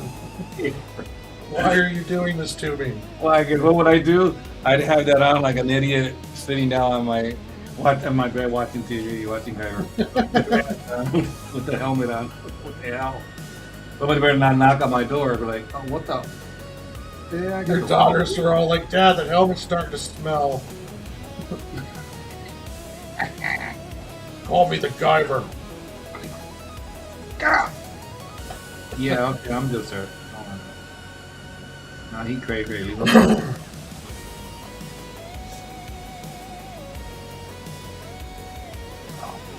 mean, he disappeared for a minute. I'm like, okay, hey, I'm back. The other day, I'm like, son of a, he's back. I'm taking orders. Oh no, I need to get away from him.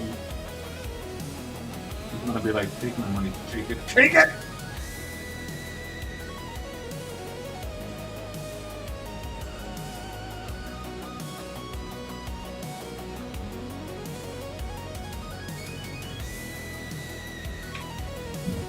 Oh man, you guys look good, man.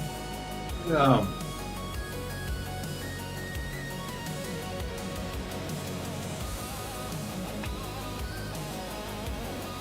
Looks like you made him look like he's about to kick ass. I'm working on it. Maybe even take some names. I don't know.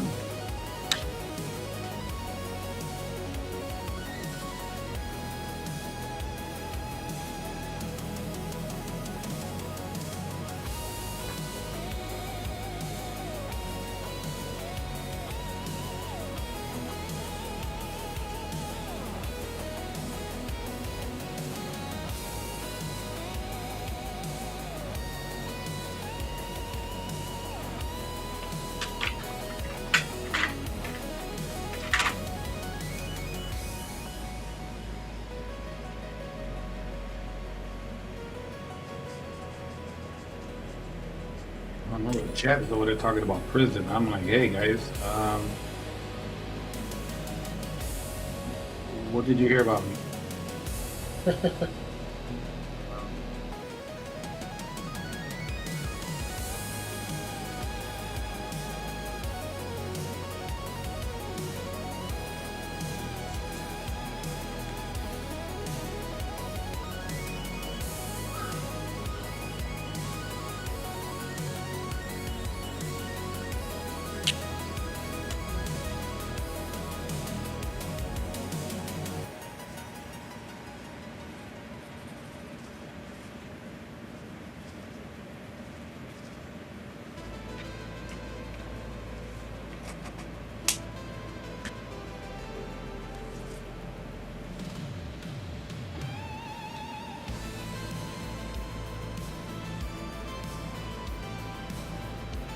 What universe you think your squirrels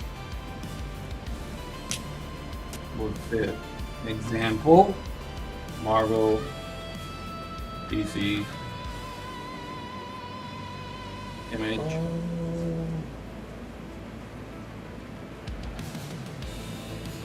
I would say probably pretty solid Image. Just because Image has all of those different kind of books, you know. I'll give you an example of what specific book. I can see them. What's that? Sig and Joe. I can see them in this book. Ready? Ready?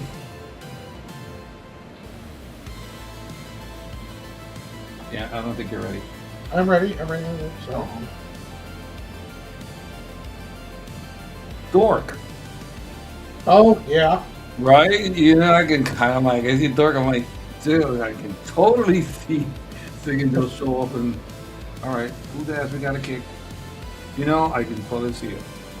Right? You know, you stop now and you're like, oh, hell yeah, I can see them.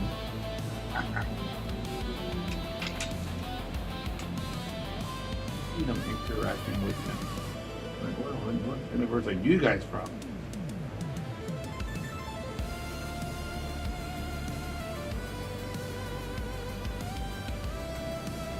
So, oh, okay. So, what about Stig and Joe? You said you're gonna do some more, right? Yeah. Gonna do some more. Oh, okay, cool.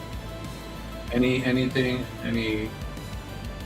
time jumping, the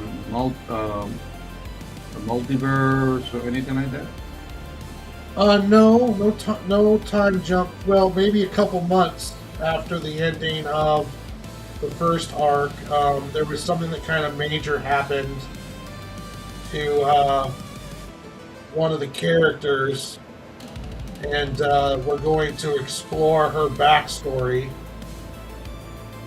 in the next issue, and then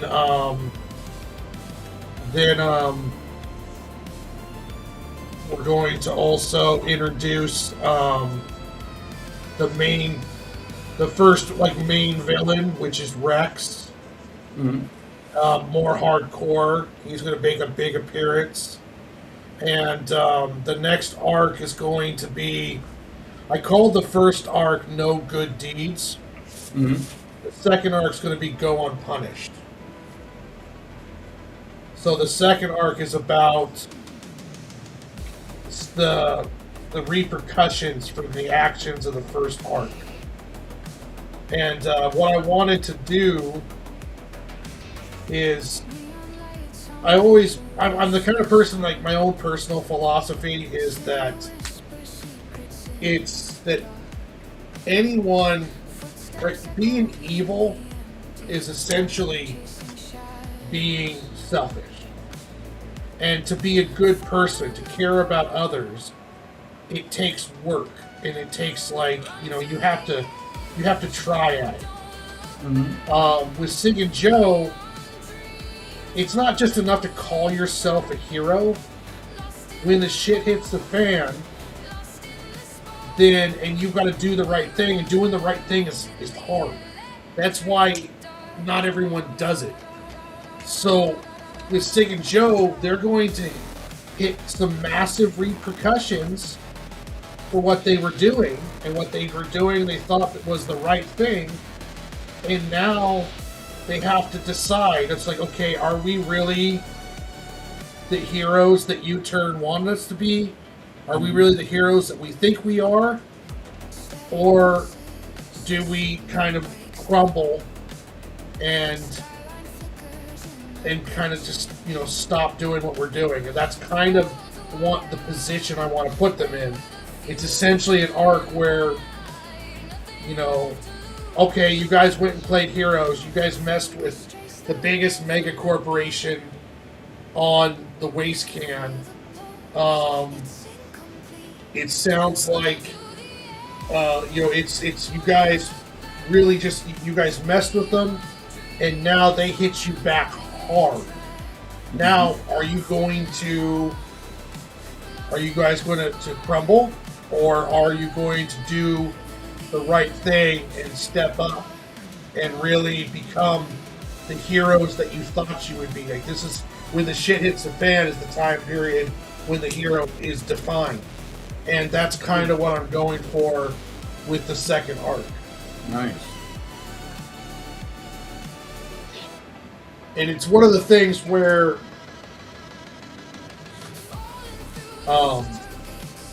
my lack of experience writing, it's one of the things that I kind of wish I set up better in the first arc.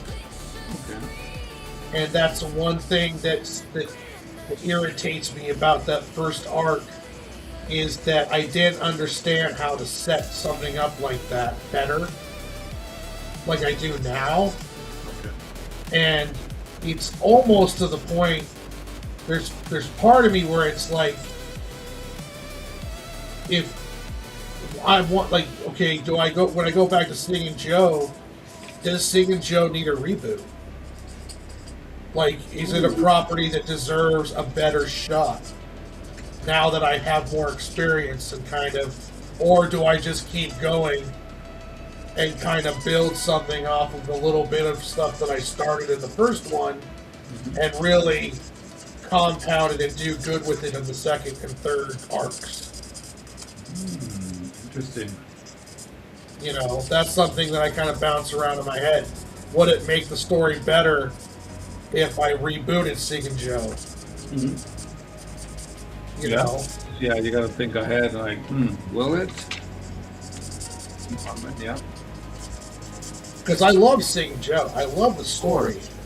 And it's a big sci-fi story that I love. I'm just wondering, okay, would Sig and Joe benefit? Is it?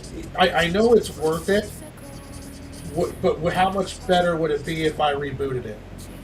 You know. That's true. So I don't know. That's stuff I got to think about. I got time because the Squirrel Book's going to take me a year at least.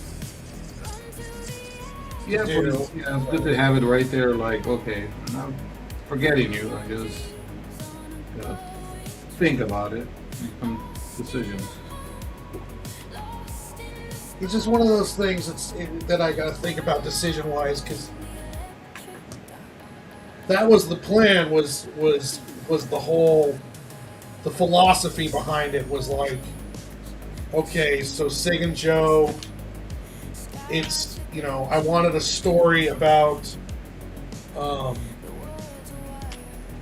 wanted a story with repercussions, and I wanted to kind of illustrate. It's like, okay, you can say who you want to be. That's the theme of it's like saying who you are and then being who you are. And that's kind of the throw in there. You know, it's like, and it's one of the things. U-Turn has a pretty terrible past. Yeah. And U-Turn's like the patriarch of the family. But U-Turn trained them to be like these local heroes. Okay. You know, he trained them, and he's very hard on Joe. He's very hard on them, trained them to fight, trained them to do the right thing. And he did it because it's all part of it was like, I need to redeem. I want these kids to be better than me. But then when Sig and Joe find out about U-Turn's past, there's going to be an initial sting. Kind of like, well, this fucking hypocrite. You know, here he is riding my ass, and he didn't even live up to this whole philosophy he taught us. He didn't even live up to it himself. And it's going to be kind of one of those things, too, where it's like, well, he did that because he loves you and he wants you to be better than him. And I got that whole idea from my own life. My grandfather was a Vietnam vet who came back after one of the most unspoken, probably violent wars that people don't talk about was the Korean War. And he had his problems. And when I was growing up, he was salt of the earth. Always telling us, his thing was always tell us was do the right thing. Do the right thing. Then he passes away, and I find out his past. And I'm like, well, you did everything but the right thing. Then I had to come with kind of like reconcile with, well, the reason why he was that way was he wanted us to be better than he was. He wanted us not to make the mistakes and to live the way he lived. He wanted us to be better. So that's what I kind of brought into the comic book. It's like I wanted Sig and Joe to have to deal with, like, their father figure is not this steadfast person that they thought he was, and then the sting of that betrayal, but then at the same time understanding why it was there. So, like, there's some I got some, like, complex kind of stuff going on with this silly comic book about a coffee cup and a cigarette fighting robots. And the first arc I had no idea how to make that into a comic book or how to write that story. I know much more now. So that's Mhm. part of the reason why I thought about rebooting was it's like I might have something here theme wise, and to properly get this theme out, I might have to to reboot a little bit. But at the same time, maybe I don't have to. I don't know. I'll think more about it. You know. Well, can you apply what you just said to the squirrels? Oh, I already am. Ah, because I'm looking at like, man, wait a minute, that would be, because when you told me the story, like, ooh, yeah, this would be nice. This is a great character development, and yeah, you're gonna get emotionally attached to some, and maybe not so much to others. Yeah, that's part of the reason why I did the big rewrite because I was like, I got so fast into it, and these squirrels are like, they're doing all this stuff, and I was like, well, this is not properly saying what I want to say. So that's why I jumped in and did the rewrite. It's like, okay, well, I need to make sure that I'm setting this up better for Stark and for his father and stuff along those lines. So I am applying that already to the Squirrel Buck, and they're going to be the first two issues. There's a lot of important dialogue. Like, after they get done with the cat fight, there's going to be an argument between Stark and his father. That's going to set the groundwork for their relationship for the rest of the book. And it's also going to be kind of showing the arc that Stark is going to go on during this, from being this kind of ambitious kid who's got this whole destiny kind of weighing on him, and he's quick to the gun, fearless, jumps into this stuff without thinking, to his father who's balancing all of this other stuff around him. And then as the arc goes along and the invasion happens and all of this, then it's like starts to kind of realizing the more true of what his father was talking about, and also what he needs to truly become to be the leader of the squirrels and to help the park and along those lines. Nice. Nice. And what you just described there is depth. Yeah. You just gave them depth by putting them in the situation. And people are gonna like think, hey, I feel for him because I was in that situation too. Don't be surprised.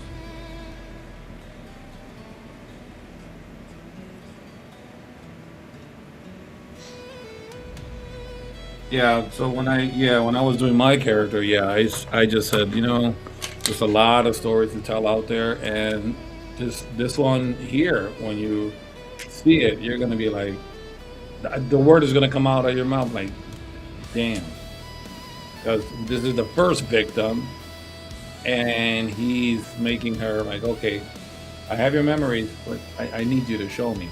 It's just like the police, they know what happened. Like, hey, Warren, can you run it by us and let us know what happened? Even though they can see and be like, okay, you know what happened here. Yeah. I did the same thing with him. Like, I got your memories. I just need you to show it to me. That was painful because I have to draw that to the point where not to show, not to show and tell too much, because it's kind of, kind of sad, man, and a little brutal. And then I give him a panel where you can see his face, in the shadow, like sad, like, wow. And then it kind of, like motivates him. Yeah, this is why I'm gonna do this for you guys, because that wasn't right.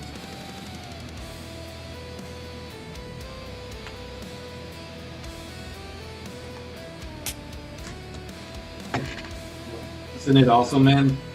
Just come up with these stories, right? I love it, man. I feel Oh, so yeah. words. when I did that creative writing workshop, I was telling them it's like I first started doing this. I was just more concerned with the drawing, like how to create. Now that I'm getting more into the writing, it's like there's just this whole new world of possibilities Yeah. starting to pop up now of stuff that I can do and create, and I want to learn more about how to create these worlds and how to do this stuff, and how to develop characters and structure stories and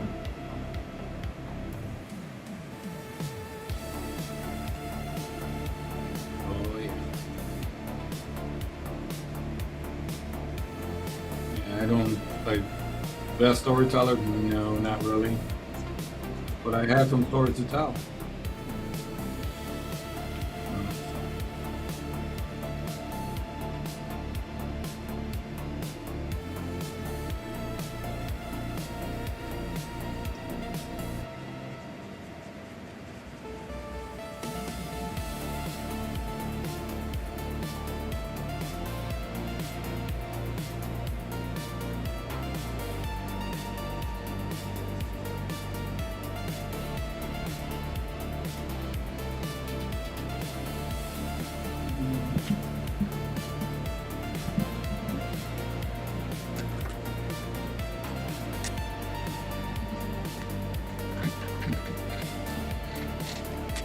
It's awesome.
Dingus says he's reading a zombie comic, and the first 2 pages of the first issue is a full-on musical. Really? You know, that is so weird. I don't like musicals. I repeat, I don't like musicals. And look at how stupid this is going to sound. But one of my favorite movies of all time is Little Shop of Horrors. Oh, yeah. I'm like, how can I not like, it really detest musicals, and that's one of my all-time favorite ones. I can sing almost every verse of that damn song. Why didn't we see more? Yep, I know that one. You know? Big bad mother from outer space and I'm back. Feed me, Demo. Feed me. Feed me, Seymour. What's up, Phil Man? Night long. Oh, sorry.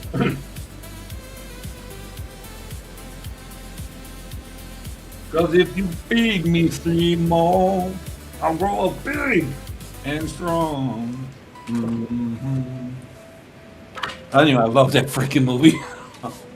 Oh my god. And yet, I don't like musicals. I have issues. People are like, how can you not like musicals and then that's one of your favorite musicals? I know.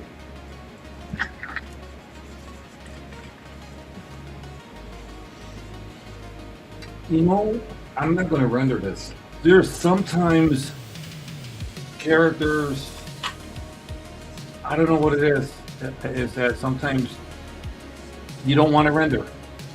You know, I render a lot, and so, but sometimes, like I'm looking at this, I'm like, I don't want to render this. If anybody's like, what the hell is rendering? When you do the little feathering of the lines. Yeah.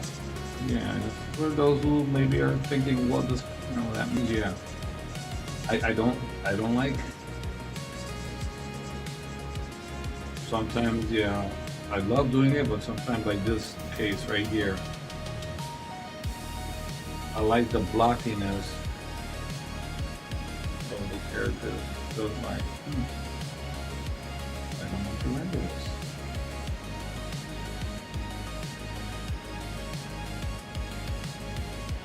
Now, because of both our shows, my show, your show, especially this show, I gotta buy another art portfolio. Yeah. It's like, I got too much damn art here. I gotta go in. It's heavy as heck, and I'm like, I gotta get another one. That's too funny. If you guys get a chance out there, go to YouTube right after us, not now, right after us. Type in Guyver. You can get to see the whole series, I believe, or at least a lot of it. Give it a chance. Very cool. And if you're watching now and you haven't liked and subscribed, please do. All likes and subscribes, follows are deeply appreciated. Yep.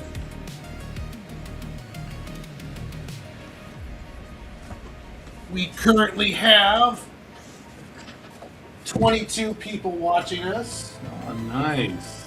We've got 6 on YouTube and 16 on my X page that are watching us. You know what? I haven't done the X page. When you get an opportunity, you can just give me a quick tutorial. I've been wanting to do it, and I keep forgetting like a dork that I am. Like, because I want to bug you one day when you get a chance. I know you're busy. A couple of things. Gotta chew your brain. Don't worry, I'll be fine.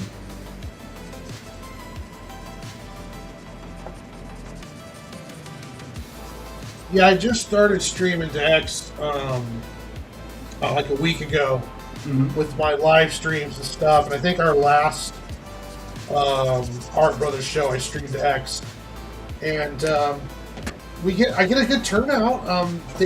They're not the commenting is different and weird on It is. X. Yeah. So I don't get a lot of comments, but I've been getting people who follow after a show, Mhm. and people are watching. It's consistent, it seems. So I welcome everyone from X, and I'm glad you're here. Yeah. So I'm gonna start doing that too. I was like, I seen that you do it. I'm like, hey. So I just gotta figure it out. I got a little time this week.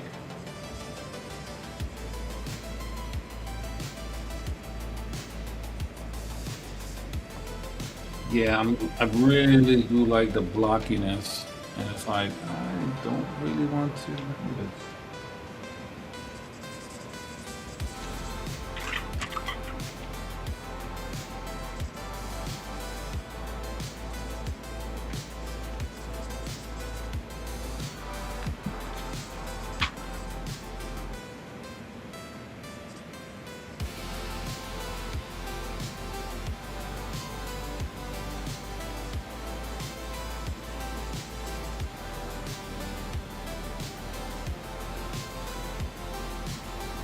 No, I mean it's not.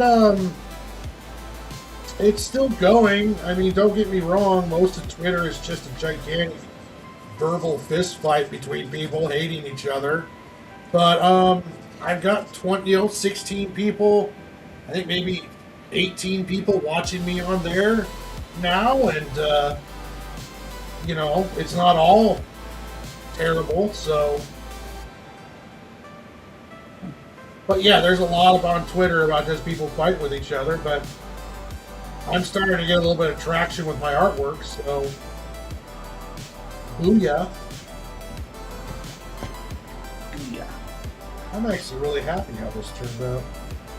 I know, right? Yeah, like I like it, man, and you nail the details. I kind of take license once in a while with some things. I'm like, okay, what are you supposed to be here in this area? I'm gonna wing it. Yeah, I get more comfortable doing that now myself. As long as you get 90, 95%. Yeah, I mean, it's as long as someone who knows the property can be like, oh, that's Guyver. Yeah.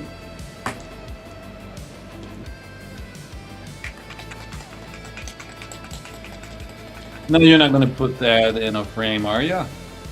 Oh yeah, Oh, you are. Nice. Okay. oh yeah. All this stuff I'm going to frame up and have ready to sell at my next show. Mm-hmm. I am thinking about though taking some of the artwork and taking it out of the frame and putting it on my Ko-Fi store if anyone wants to buy it that way. All right.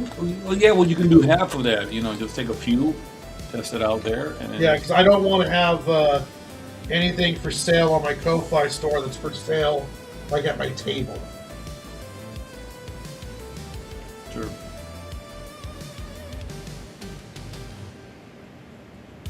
In me, there's like a little delay.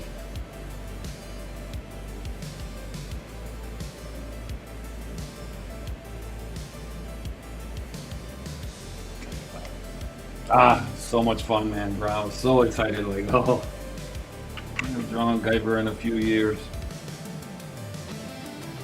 I'm gonna go back and watch the series again.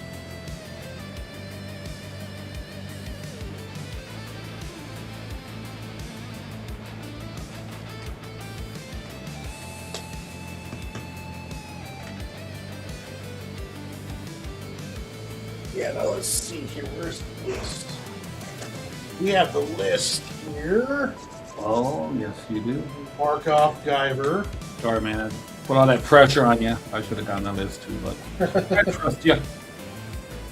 All right, so now we got to think for next week. Mm-hmm. And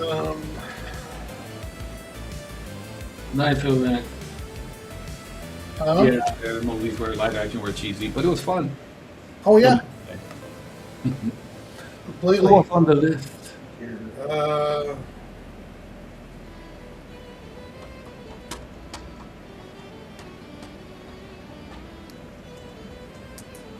I really want to do Mega Man.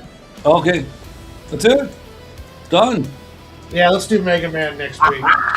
Yeah. Hell yeah. Oh, mech. I even said it on my live stream, like, okay, guys, I'm gonna get away from Spider-Man for a minute.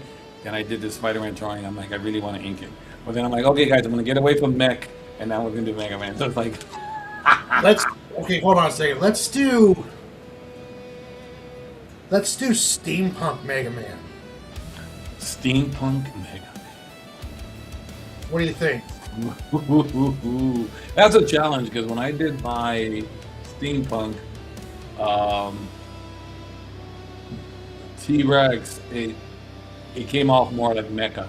So I gotta have to maybe do some more research with the steampunk. But that sounds like, oh my god, that sounds amazing.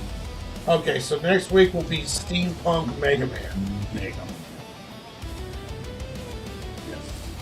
And then, we got Bleach on here, Naruto, Project Echo, Appleseed, Ghost in the Shell, Ultraman, Oh, just drawing Mecha, Vampire Hunter D, Akira, doing a whole page collage of Pokemon.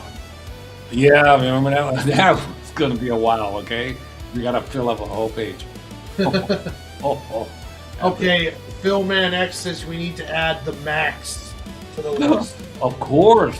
all day long. Yeah, rest in peace, Sam Keith. Yes, the Max. All right, so we'll put a Max on the list. And let's see here.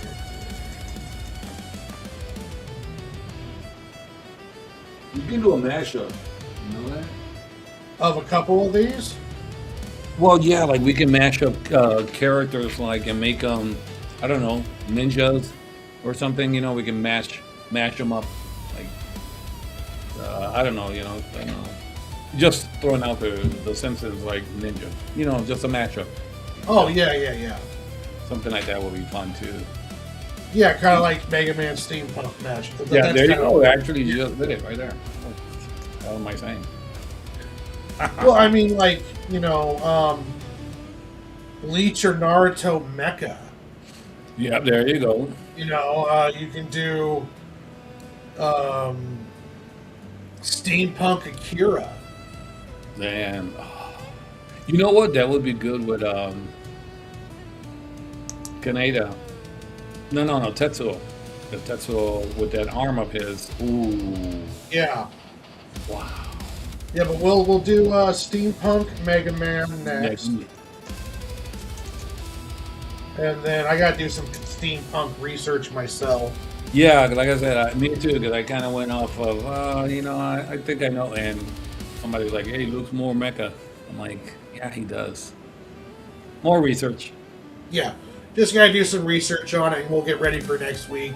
But yeah, Steampunk Mega Man next week. We've got the Max added on there. The Max, I think we won't do any collages or mashups. We'll just do the Max. Oh no, just the Max. That's it. Yeah, we'll do a tribute and do the Max.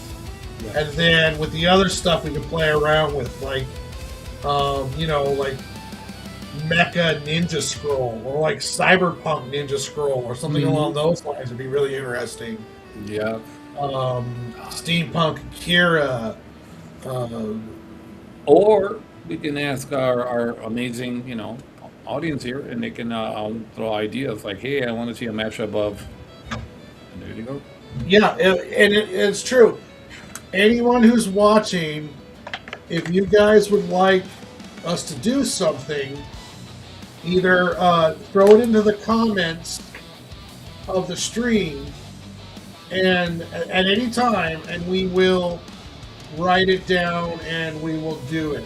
Along those lines. As long as it's, at least PG-13, soft R. We're not going to be doing any kind of of that not safe for work stuff. So none of that. We don't want to see. I don't want to know what characters you want to see drawn together in a carnal way. So, but yeah, if you guys want to see certain stuff, make sure you guys comment. We have no problem doing it. Are you all good? Alonzo heck didn't- I'm good. He did good. Yes. Dingus goes, oh, there goes my list. I'll go in the buddy. There goes his idea. We're gonna have to Yeah, talk Dink, to him. you keep all your ideas for the DMs. we don't want to get booted from Yes, from bro him. YouTube now. Yeah. But I would love to. I first of all, thank you for everyone who stopped by today, who watched us, lurked. In the descriptions of the YouTube channel page is both links to mine comic and also Mad Mel's comic, Dead the Grim Reaper, and my comic book, The Adventures of Sig and Joe, on Global Comix. For my X followers, if you guys follow me on X, there is a link tree on my page, and that'll take you to all my stuff, the YouTube, my email for commissions, my Ko-Fi store, my Ko-Fi page where you can either donate and buy me a cup of coffee, or you can buy a copy of Sig and Joe 226-page graphic novel for the really low price for that big of a graphic novel of $20 plus $10 shipping in the U.S. If you guys have anything you want us to commission with me, email me through my link tree. If you guys want to get any of my artwork, just hit me up. My Ko-Fi store, I'm going to start adding drawings from the Art Brothers Art Show onto there, and you'll be able to pick those up, hand-drawn artwork, and also subscribing and following, you'll get to watch me make my next graphic novel, which is How the Squirrels Saved Longview. I stream almost 7 days a week, and there's lots of positive, fun action or stuff to watch on there. I am very open if you guys come watch me stream live. Same with Mad Mel. Ask us questions. We'll give advice to best of our ability from the knowledge that we have cooped doing this stuff, and we love helping people out. And so just if you want to be involved with all this, just follow, like, subscribe, the whole deal. Next week we will be on again. We're on every Monday, 6 p.m. West Coast time. Next week we'll be on doing Steampunk Mega Man. And then tomorrow, catch me on X and on YouTube after I get back from taking my father to his doctor's appointment. I'm going to do another stream and try to get 2 to 3 pages ready for lettering of my Squirrel comic book. So come in, join the chat in the comments. I have a very fun comment section just like on here. Lots of people talking, joking. We're talking about movies, TVs, series, everything. So join me tomorrow and Wednesday for that. On Fridays, I'm on the last panel. This Friday, we're not going to be live. We're going to pre-record, so I'm not exactly sure when that's going to come out. But yeah, guys, follow along. Again, thank you so much for watching, and hopefully we get to see you guys here next week. And Mel, you are going to be streaming on a different day. Is that correct? Yes, I'm gonna go from Sundays to Thursdays at 7 p.m. Central Time. Okay, so make sure you check out Mel's channel and follow him and watch him drawing on Thursdays, 7 p.m. Central Time. And also another great show to watch. But as always, friends, until next time, be good, stay safe, and God bless. Yes, U.S. fan. I'm going on Thursdays.